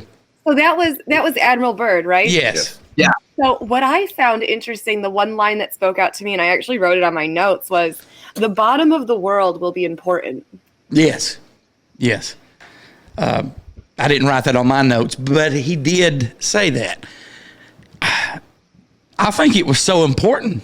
First, I think it was right, and I think it was so important that that's when they put the Antarctic Treaty there and blocked everybody else out. Well, so here's another interesting thing that just came across one of my TikTok feeds was that there was a movie in 1923, right? And I don't remember if it was what company it was. It might have been Universal, but the image of the movie company, of the production company, was the globe Earth, right? But we didn't have an understanding or satellite pictures of what the globe Earth looked like. So how did they have that in 1923 on them? Allegedly, right. So, yeah, interesting stuff. Very interesting. Why do you think that our military, not military, our government officials go there? I mean, even our... Oh, you know what? Just touching back on the uranium question, I'm a firm believer that we do not use uranium or nuclear power in the way that they tell us that we do.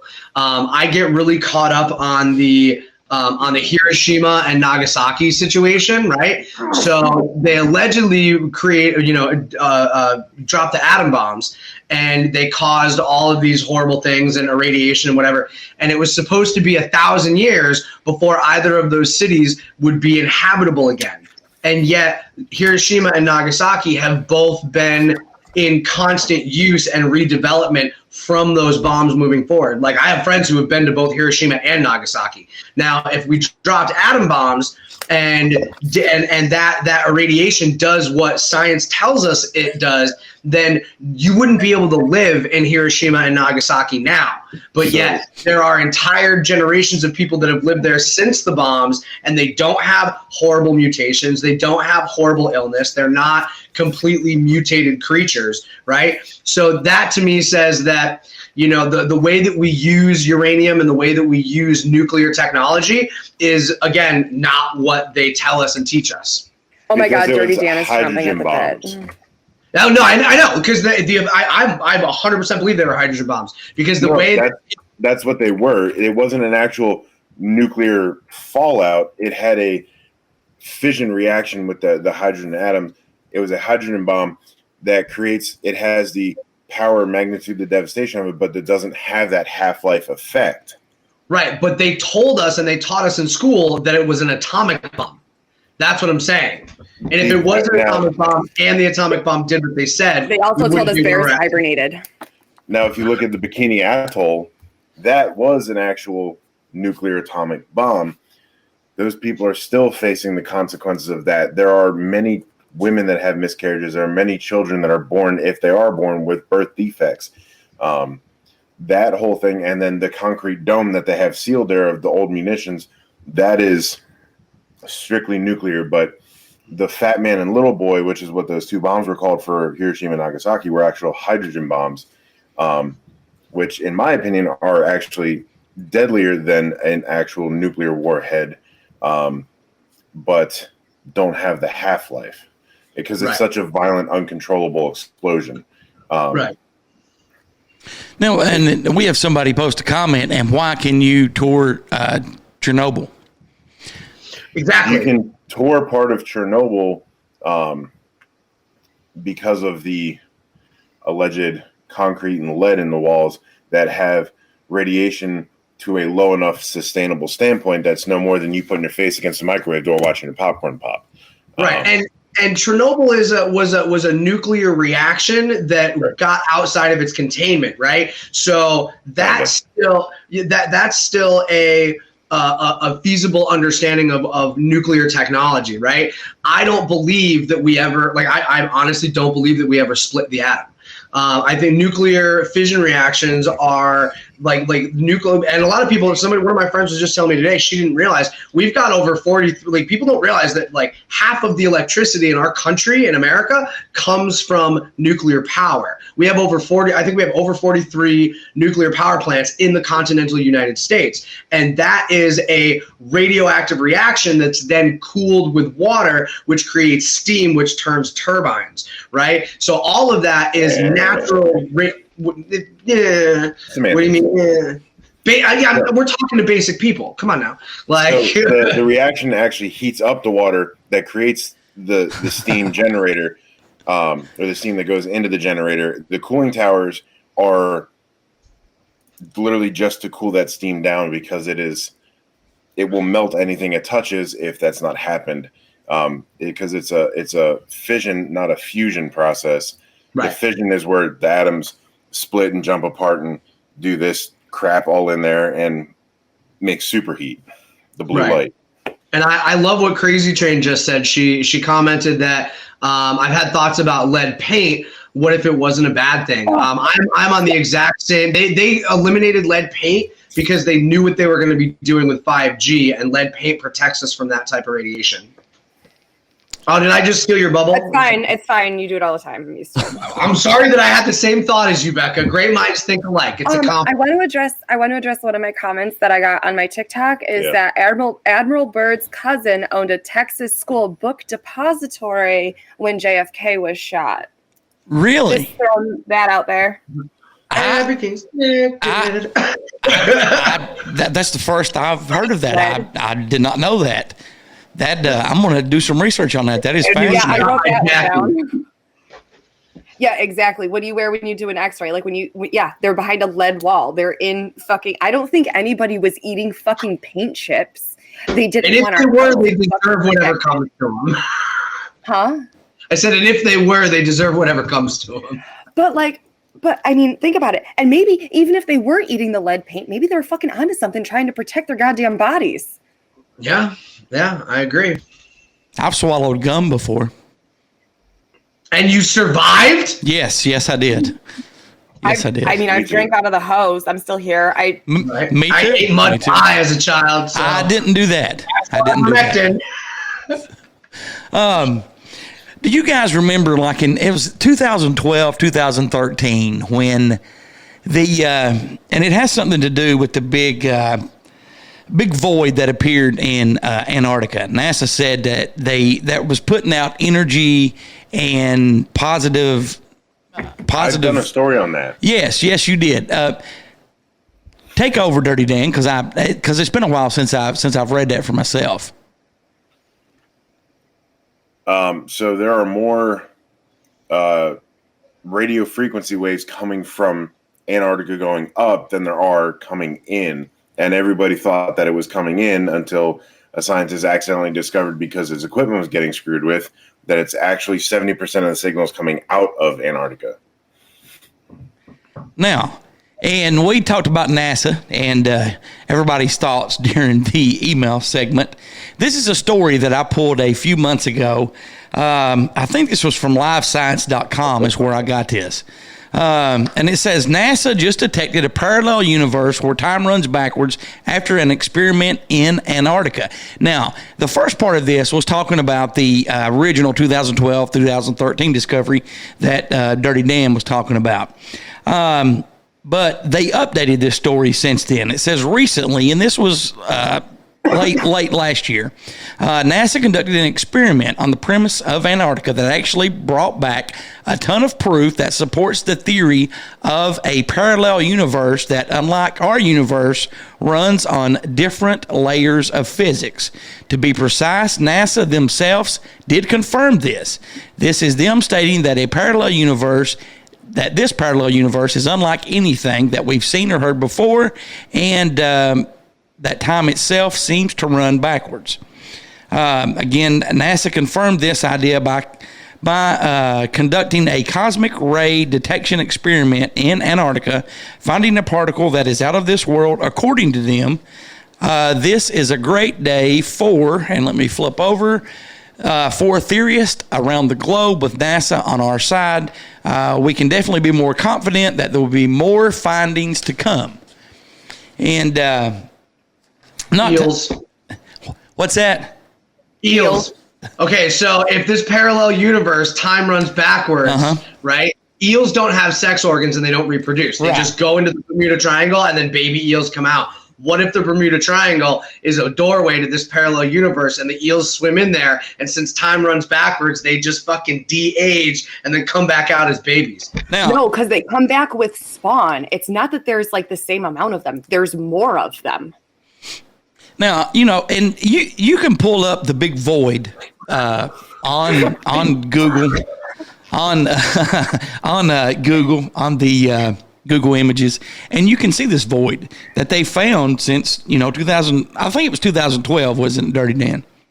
It's when it was first discovered, and they've just now, 10 years later, saying that it is very possible, based on experiments that they did, this is a possibility of a doorway to another dimension. Now, we've asked this on the show before. I'm going to ask each of you this again. It's a two-part question. The first part, if you could go to Antarctica, would you? And the second part is, if you could go to this doorway to go into a parallel universe or Middle Earth, whatever it may be, would you go? Rebecca, we'll start with you. When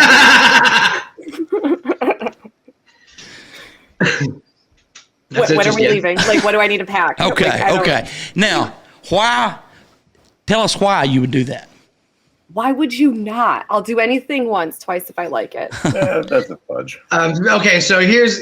I'll go ahead and say why you wouldn't. And maybe me personally, I would never go to Antarctica. Why? And so the reason why is, so I've traveled a little bit in my life. I've been to Europe. I've been to Central America, and there is this level of anxiety that I personally experience when flying over the ocean.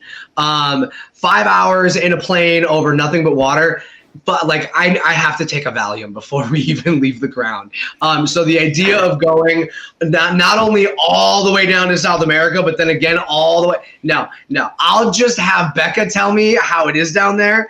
Oren, it's so funny for you to assume that we're gonna have to take a plane. We just go to the barn and step through the portal. Fair enough. You're not wrong. So so the other question, my answer is yes, but with caveats. I would absolutely go through a portal to another dimension or to Inner Earth or Middle Earth or whatever, but only under the caveat that I have either someone to take care of my dogs, or it's later in my life when my dogs are no longer with me. I couldn't leave this world and not have them taken care of.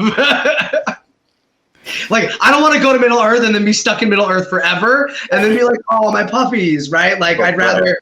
If I'm going to go, I can't have any attachments to this husky owner, I might not be able to get back. As a husky owner, that's pretty selfish to not take your dogs to their motherland.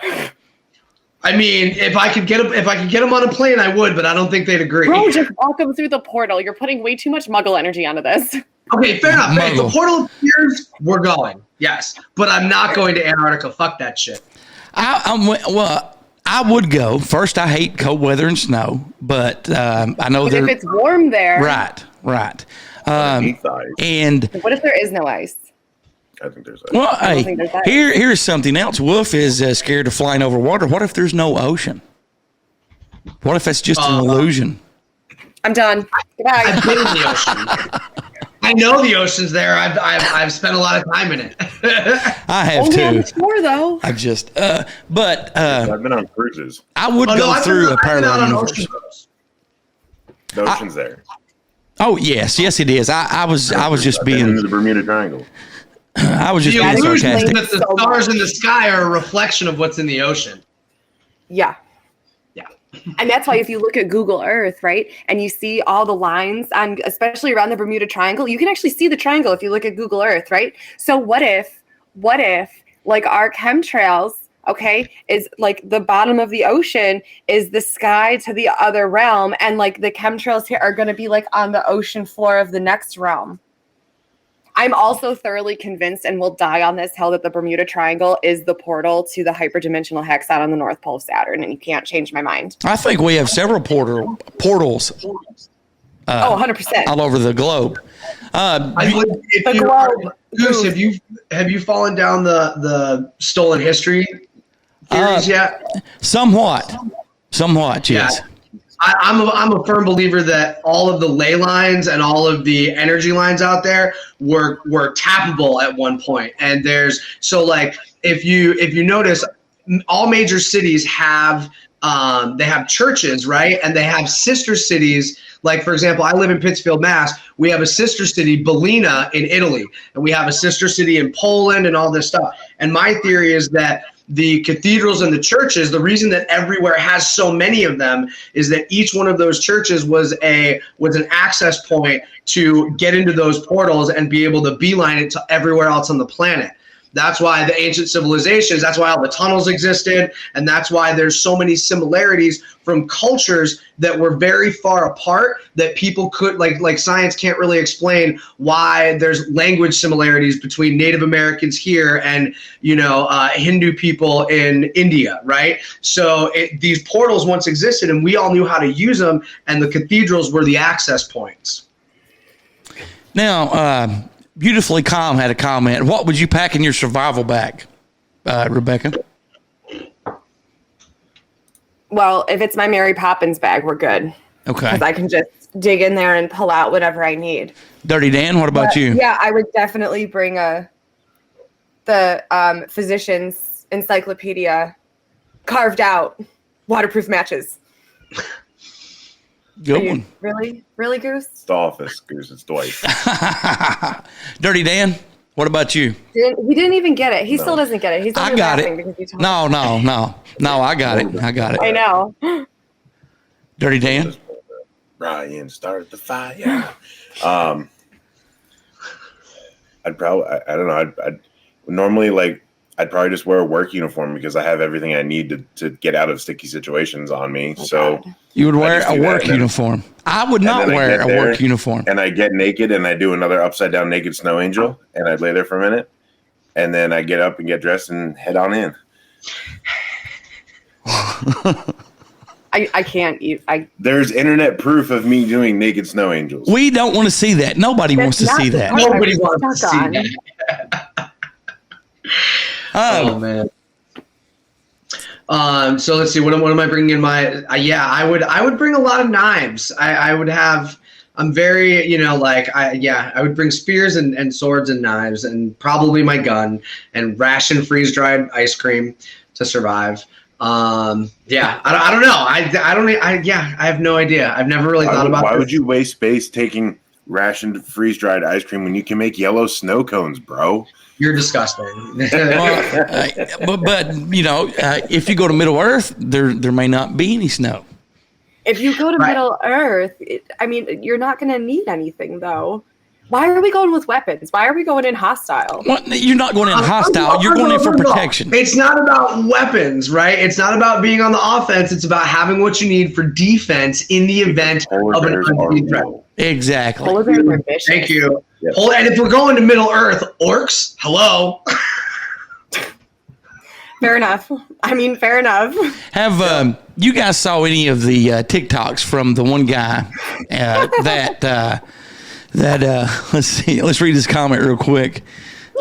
Is this going to be the marker for the portal? Naked snow. Oh my God! Right? Like, Dirty Dan was here. They're going to be dirty snow angels. There'll be grease stains on it from the diesel, and a faint smell of barbecue sauce. He was here 2 weeks ago. Yeah, he was here, and there was brisket. Have you guys saw any of the TikToks from the people that work in Antarctica and watch some of those? I follow a couple of them. What's your thoughts on some of those? I want to know what they're not showing us. Besides that. It looks fun. I'd love to go out in a snowstorm and be able to stand damn near sideways because of the wind. Or just lean into it and have it hold you up. Well, it probably wouldn't hold you up, but I'm a quarter your size, so. Okay. That's the point. Oh yeah. See. Yep. Well, you want did you see that comment, Wolf? Yeah, absolutely. Okay. So, I mean, here's the thing. I disagree with that statement, Adonica, because prime example, I live in my own home. I live alone. I have, it's like I have my LTC and I have firearms and I have weapons here that I can defend my home with if need be. And I've never had a reason to use any of them. There's nothing wrong with a little bit of precaution. And as long as you're not focusing on drawing threats to you energetically, just having something to prepare yourself in the event of something you don't, foresee, I don't think that there's anything wrong with that. What is it that you say all the time? Better to have it and not need it than need it and not have it. Yes. Exactly. Yes. I hear you, Adonica. I was actually ready to say that. Totally, I understand the point of your comment. I just slightly disagree. That's all. With love. Oh, Megan, because everything is a lie. Everything is a lie. Like when your reality completely crumbles and you have an understanding and can conceptualize that it's all bullshit, just anything's possible at this point. So just create your own reality. That's what I do. Do you guys think in our lifetime the truth about Antarctica will ever come out? Yes. No. Why not? I tend to agree with Becca. I think that it will. I don't necessarily know when, but if you look at just our lives, right? Like we're all kind of in the same like generational age group. Look at the last 2 years. Well, that's what I'm saying. Is just in my first telephone was still attached to the wall. You know what I mean? And now we're in a place where every human being, regardless of age or wealth status, has access to pretty much the sum of human knowledge. So I think we'll eventually get there because there's going to be a point when the evil cabal in power can't contain the information anymore. So, Dirty Dan, why don't you think that it will? Because I tend to think that it will come out in our lifetime. I think we're going to have more information on UFOs come out before Antarctica. Well, I think it's kind of connected to UFOs. I'm aware of that.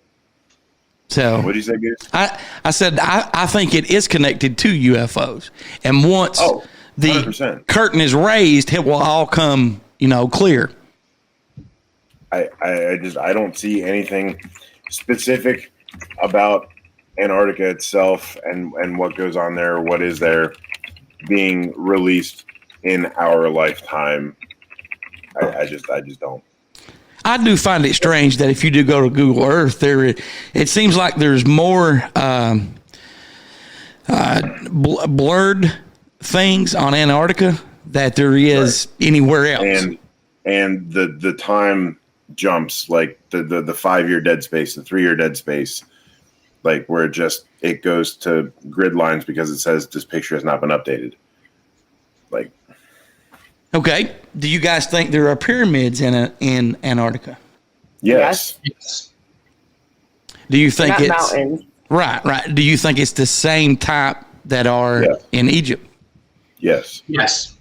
And so I feel like it has the same hydrogen generator in there as well, because even with everything else covered around it in snow, because it's using the sunlight to create energy and there's heat coming off it, there's never any snow on it, ever.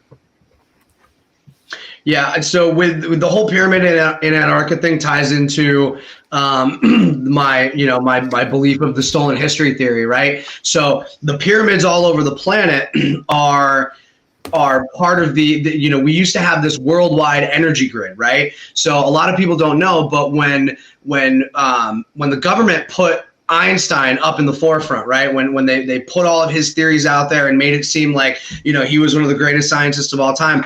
He specific the ether is a measurable thing, right? Like the energy that holds all of our reality was known as the ether, and the physics and the math for the ether were commonplace in old world physics, and they were specifically left out when they started propagating Einstein's theory of relativity, right? So all the pyramids were like the energy generators, all of the obelisks and all of the buildings that exist around the world that we call neoclassical but are really thousands of years old.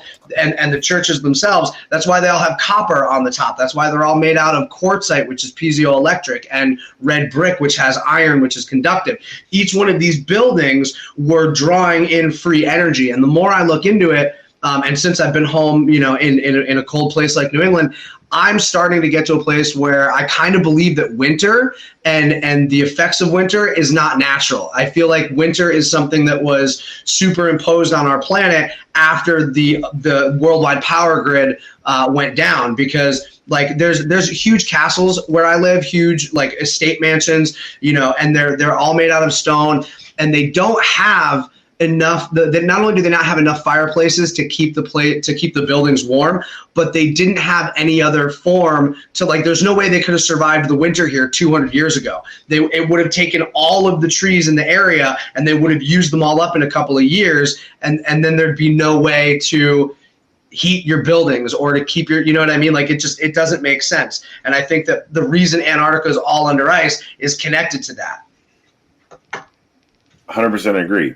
And with that, just in our great state of the Bluegrass State, 74 degrees, -9 in a 4-day span.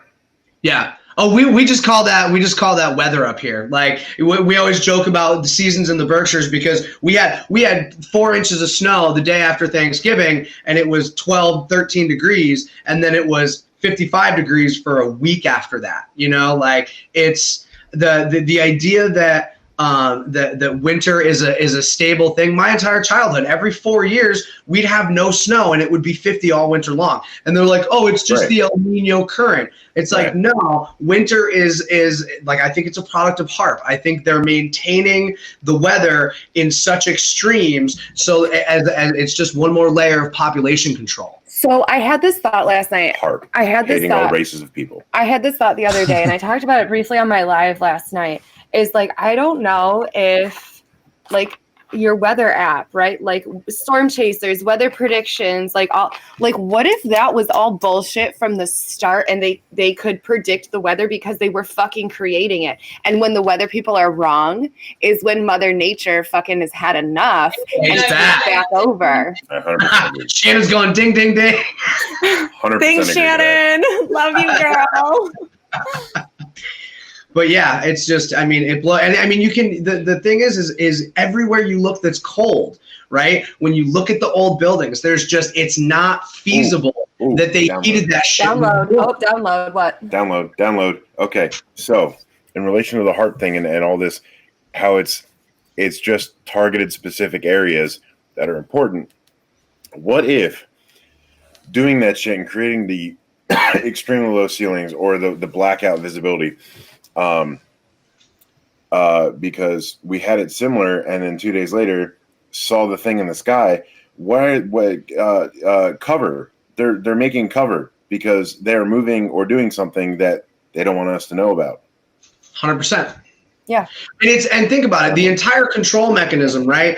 Everything that has to do with the cabal and the fact that we live in a slave society, what is it based around, right? Like, we all have jobs and work for 40 hours a week to have 2 days to ourselves, but what are we working for that money for? We're working for that money for electricity, for fuel, right? And if at some point in the past our entire world had free energy, you cannot control a population that doesn't want for anything. Right? So if all the energy we had was provided, then every human being that was here in the old world would have been living their best life. Like, what would you do if you didn't have to work a job to pay your bills? You would do creative things. You would grow your own food. You would build things. Like when you look at the old world and all, like, you go to anywhere, you go to you go to India, you go to all these places have these things that we can't even comprehend how they built them. But if all of human existence, your only focus was to enjoy life and figure shit out and build shit, we would get to a place where we would understand how to interact with our environment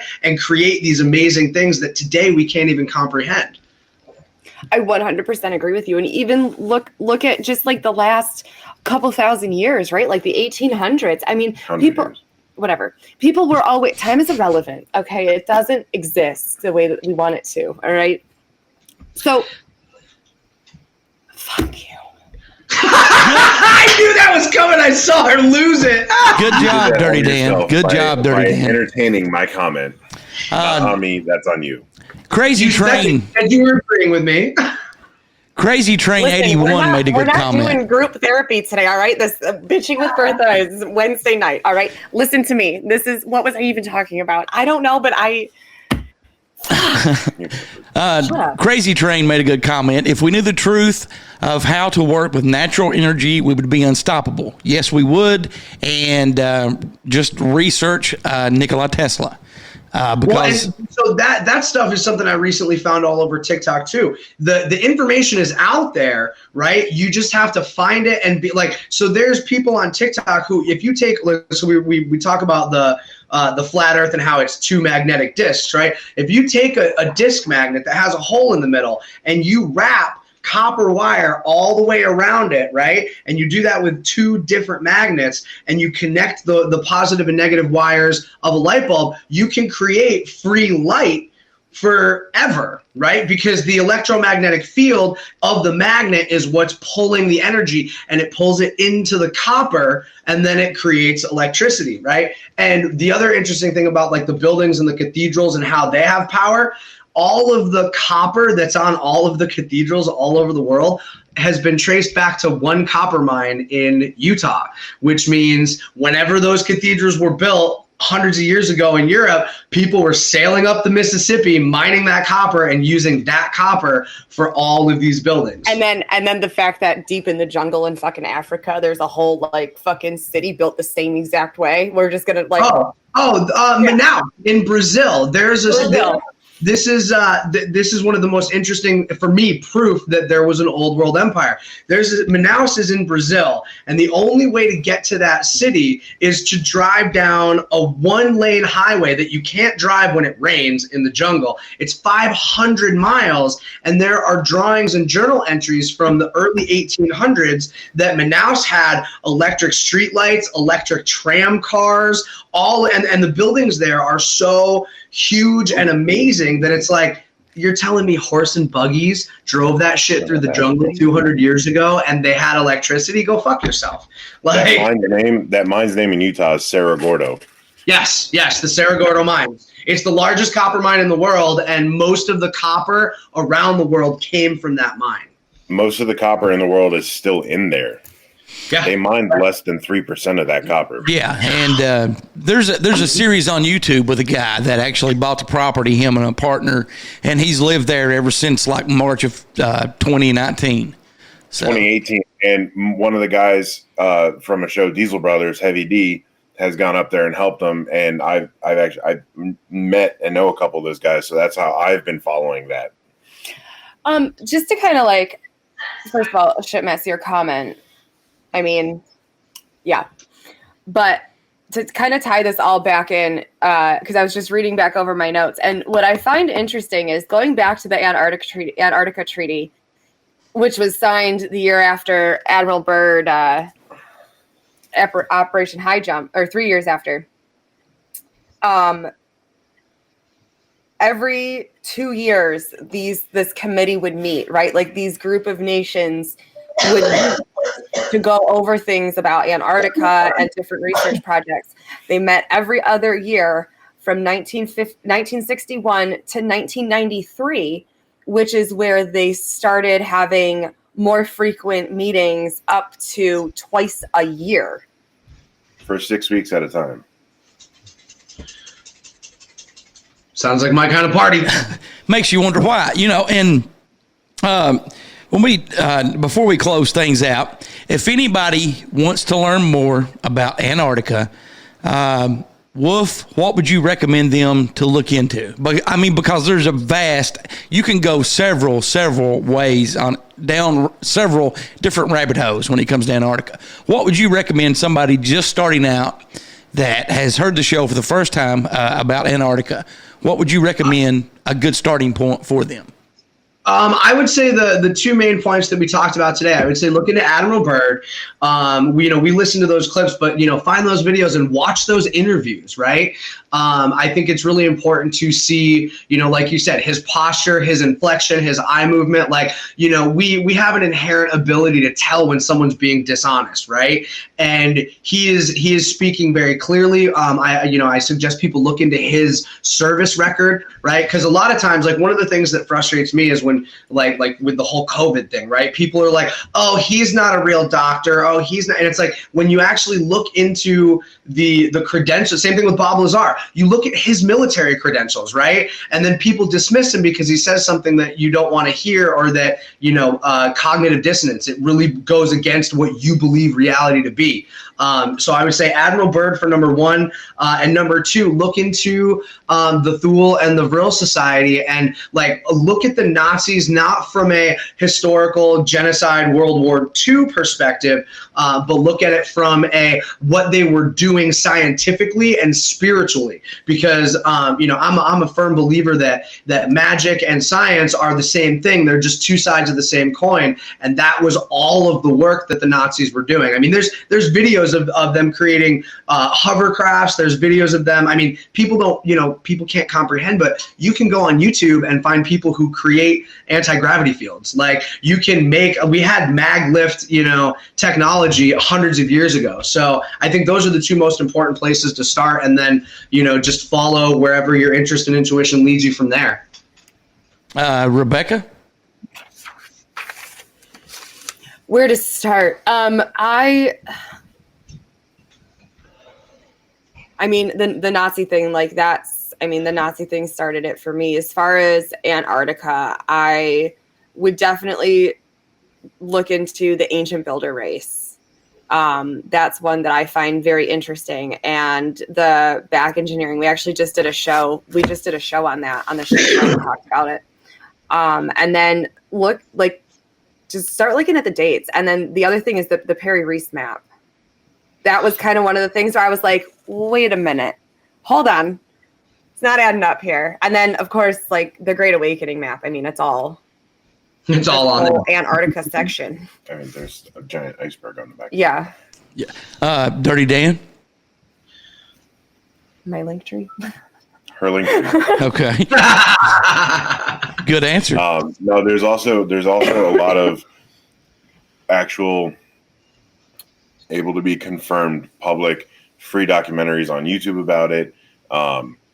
And if you click on one, you click on another, and the more you click, the deeper and darker they get, the longer they get. Yeah, YouTube is a dangerous place. Before you know it, you're learning how to talk to giraffes. And I think it's important to note, anybody who came across this podcast and hasn't really been on any of these rabbit hole journeys, get yourself a journal. Because when you come across a good, even if it's a short 30-minute video, a lot of the good videos will have so much information in it, and you want to make sure, if something comes across and you want to question it, finish watching the whole video, but take notes and mark other stuff to look up, because the information will spider out in every fucking direction, and that's why you'll get lost. Well, and perfect examples, she found U-boat or German instructions how to travel to somewhere. I have turn-by-turn directions to Inner Earth, as long as you get a U-boat. I found the original document, which led me to look into the missing U-boats, which then led me to look on Google Maps and found the submarine and start looking into that. So it just spirals. I know. And then you end up doing this and having two computers with 74 tabs open all at once. It's just, well, yeah, definitely. I don't know where the music is coming from. Listen, I got all listen. Okay. Yeah. The table's broke. I got all the Post-it note tabs. All right. I'm good to go. We're organized. It's fine. It's fine.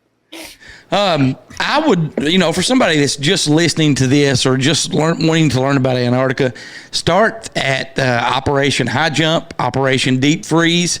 Obviously, go with what Wolf, Rebecca, and Dirty Dan said. And if you have Amazon Prime, there's really two good documentaries. The first one is Antarctica, Alien Secrets Beneath Ice, and ET's Among Us 2, Our Alien Origin. Check those out, as well as YouTube, as Dirty Dan said. The first one is on YouTube, and that's actually the first one I watched, and then that led me to the rabbit hole of that.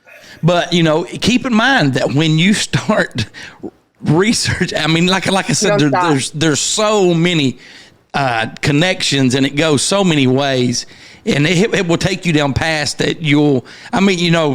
For me, when I first started researching Admiral Byrd, I had no clue that the Nazis were connected there, And this was years ago. And then it's like, wow, you know, and you go and you research something from the Nazis, and it coincides with stuff that Admiral Byrd has said, and you know, it's just Antarctica is a mystery. That's why when you asked me where I wanted to start with Antarctica, I was like, and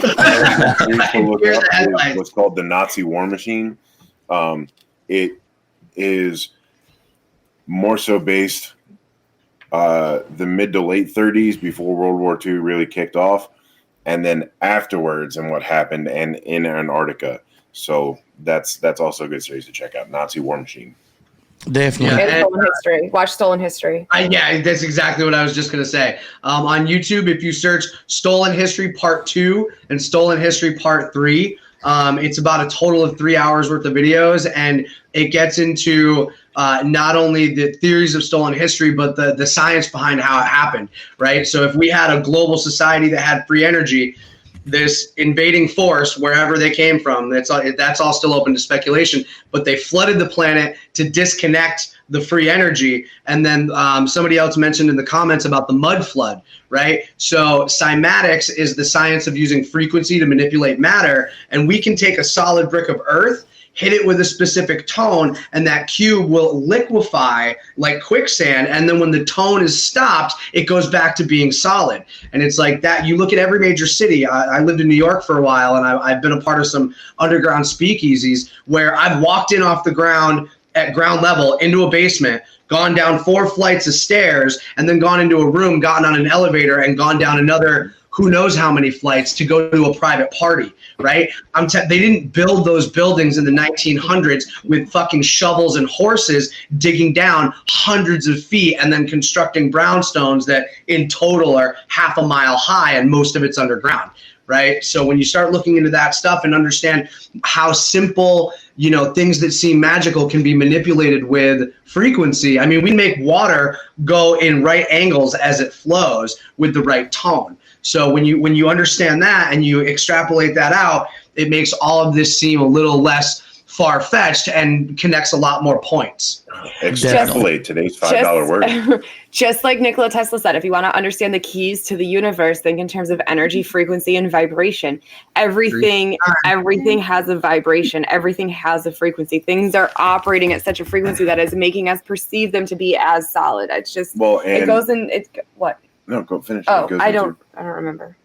No, that was it. And if you're getting hung up on the word frequency, do noise, vibration, harmonics, because harmonics encompasses all of that, and the radio, sound, frequency waves, everything. It's also used for mechanics. That's a big help for complaints. But when it comes to bending water, it's NVH. And we did have a comment, and I will post the documentaries that I said on the YouTube video on our YouTube page. But also, just to rename them again, Antarctica, Alien Secrets Beneath the Ice. That is the first one. And ET's Among Us 2, Our Alien Origin. What are you guys laughing at, Rebecca and Dirty Dan? Sometimes my teeth get out of order, and I just say things that don't make any sense because I said them back. Like, we got ramen noodle numbers because I, for the life of me, cannot say Newman numerals. Okay, it doesn't. Numerals. Right, it doesn't say come out specific, right. Becca. I dare you to say specific. Specific. All right. So I was like, we were trying to get away from the tiny psycho to come back and do part 2, and I was like, I have a pleek attack tan, and Chris was like, what? Has like a sneak blackatan, and he no. Sneak attack plan? Is that what you were going for? Yeah, sneak attack plan. Yes. So that's what he was laughing at. Well, before we close everything out, Dirty Dan, is there something that you want to say before we make our special announcement and so forth? No, he just wants to go right into the special announcement. Well, no, because I don't want to ruin the special announcement. Okay, all right. Well, I do have a video clip now. When next week, when the show is uploaded on YouTube, when we take commercial breaks, you will hear those naturally that are embedded into the podcast show. But we will also have some special videos playing during the YouTube shows, and you can only see those on our YouTube page. And I'm just going to go ahead and this is a minute 21. This was sent to me last night, and it needs no explanation. And then we will explain what's going to happen next week. So here we go. Hello, gang. Oh, man. I got bad news. I ain't gonna be able to be with y'all today. I'm feeling under the weather. I got me a fever and I got a little sore throat.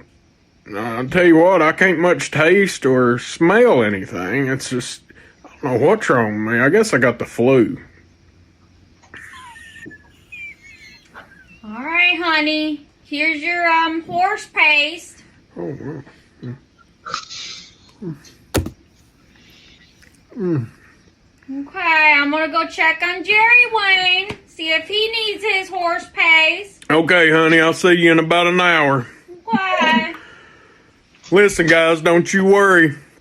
This ivermectin will have me at 110% by next weekend, where I'll have my first segment, Bowling with Bowling, where we're going to be talking about killer alien robots. Until then, Roswell. Love you guys. Hang in there. How much horse paste we got left? So you heard it here first. The mystery picture that we posted was the man himself, Mr. Bolin Cox. He will be starting a new segment next week right here on Here to Chew Bubblegum called Bowling with Bolin. And I think he will be filming this and recording this in a bowling alley. So you can also see those as well on our YouTube show. You can hear them on the podcast show. I think we need to get our music and voiceover people working on this one. And you know the song Jolene? Yes. Bowling, bowling. Yeah. That is a very, very, very good idea. A very good idea. So, yes, and I will forward that to you, Dirty Dan, and please. You and Rebecca both. You know, when I first saw what he looked like, I thought, wow, Kenny Rogers had a son. You know, I mean, young Kenny Rogers. So you got to think of Kenny Rogers before all the botched plastic surgery, though. And God, you know, and when his hair was naturally brown, I mean, he could pass for Kenny Rogers. Cloned him a whole bunch. So he definitely could. Again, next week. If you know, you know, right? If you know, you know. There's another rabbit hole, guys. Clones are real. And Mr. Cox will be talking about killer robots. So killer alien robots. It is correct. Wolf, thank you very much for coming on the show today. Like I said, you have an open invite. You can come back anytime you want to. I do think that we will have a part 2 of Antarctica coming up maybe within the next couple of months. And because I feel like we just should have like a monthly like Antarctica special. Well, I mean, honestly, and, you know, no pun intended, we've just got the tip of the iceberg, you know, with today's show. So, but I do want to, Wolf, is there anything that you want to plug to our listeners to check you out and so forth on your TikTok? Yeah, just, I mean, my main point of contact is either my TikTok or my Instagram, which are both the original Wicked Wolf.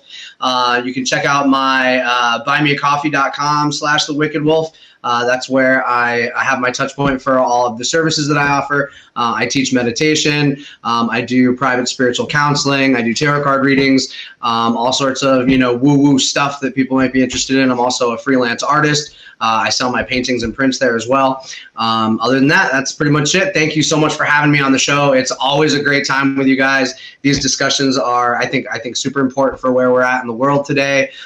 You know, we're in the middle of the Great Awakening, and every time we do one of these shows, I think we're helping the white hats a little bit more. So thank you. Definitely. And thank you very much for being here. I do want to remind everyone, be sure this week to look for brand new episodes. Brand new show, Bitching with Bertha. Correct? Bitchin' with Bertha. Yes. It's And- Who's ready? And now that will be on your YouTube page, correct, Bertha? Yeah, we're gonna do that. You know, I said it was gonna be live on Twitch, but maybe I'll do it live on YouTube. There you go. Maybe we'll do that. You have I don't know. streaming. It'll be somewhere. I'll figure it out. Bertha. And also be looking for Cooking with Dirty Dan on TikTok. Dirty Dan has played with sausage balls. What else have you played with? No, he's played with his meat and his balls, and then he's also played with his sausage. Oh, okay. Meatballs and sausage. You can't go wrong on Cooking with Dirty Dan. Sounds like my kind of party. Oh. Well, We're losing power. Yeah. That was great. Oh, wow. Dude. Oh, my God. The same thing just happened in fucking Goose's light. What's that? All your lights just dimmed right after theirs just Ceiling dimmed. light, though. It wasn't any of my electronics. Wow. Well, because I have a surge protector. And that's not LED. Yeah, and I have a surge. Protected from surges. I have a surge protector as well.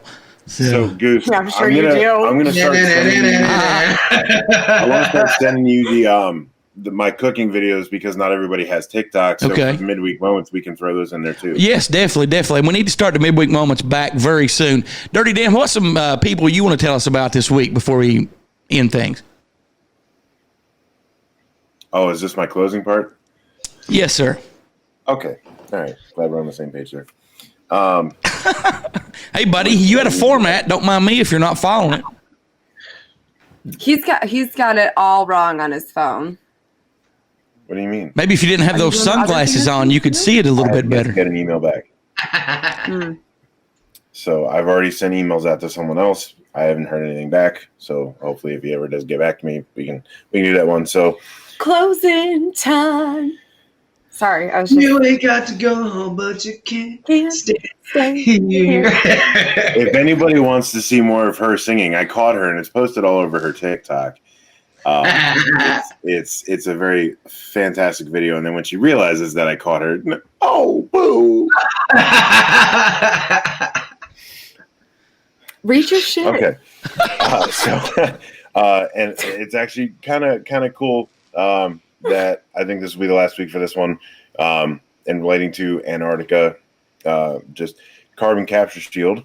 Carbon capture shield intends to transform 1 billion acres of Earth into regenerative land that restores the health of our natural environment, starting in your own backyard. By restoring the biological life in the soil, we jumpstart the natural processes which sequester greenhouse gases, break down pollutants, all while feeding and protecting your lawn from below. Go ahead and check out lawn.carboncaptureshield.com. Again, that's lawn.carboncaptureshield.com. Go over, get your VIP spot, which will give you a heavy discount. It only costs $1. And this product will be cheaper and obviously better, natural for your lawn and environment than all that harmful chemical-ridden killer stuff that's packaged on the hardware store shelves. So do yourself a favor in generations to come and make this earth pretty again. Lawn.carboncaptureshield.com. Don't forget to check out Till Valhalla Project. Goose struggles with that one. Yes, I do. I don't struggle with Till Valhalla. No, Goose struggles with that one. Till Valhalla. See, I done it that time. See, look at Becca. People can learn to say words that they have trouble with. Watch me mute you real quick out of this. Mute yourself real quick. Go to YouTube, check out Adventures with Purpose. Go to their website, adventureswithpurpose.com. Thank you. That is it. I want to say special thanks again to Wolf for coming on the show. And like I said, you are welcome back. Thank you, Rebecca, for making that possible for us and the fans. I want to thank everyone on Twitch for joining us. Thank you very much. Be sure to, I want to thank Carlin for all the voiceover work. Be sure to check out Friends of our Show and support them, but have our own shows. I'm talking about CK and Uncle Bill over at deadpit.com. Talk Junkie with Justin Perkins. Jordan and Brad have Down on the Holler. Seth Ambergy with Seth's Daily Podcast. Elliot Gertie and Beagle over at spookyfamilypodcast.com. the Mountain Mysteries podcast with Chris Sloan. And be sure to check out the Paranormal Trucker with Cronkite, Snowman, and Large Marge over at Paranormal Trucker at YouTube. And don't forget about the new kid on the block. I'm talking about Beyond the Paranormal podcast with my friend John Marshall every Tuesday night at 8 p.m. And you can find him on Facebook, YouTube, and Twitch. And if you want to awaken more, be sure to check out Rebecca Short on TikTok and Twitch. You can find her by going to heretotchewbubblegum.com or just searching Rebecca Short on TikTok. That'll do it for this week. We'll see you next week. And until then, so long for now. Maybe I'm not leaving. Maybe I'm just going home. Wicked Wolf, you got anything? No, I'm good. Like I said, I'm He doesn't grateful have to a be close here. out. Yeah, no, I mean, it's again, like I said, just check me out on TikTok and Instagram, and I'm honored to be here and a part of this conversation. So, thank you. I can't all serious. They're adorable.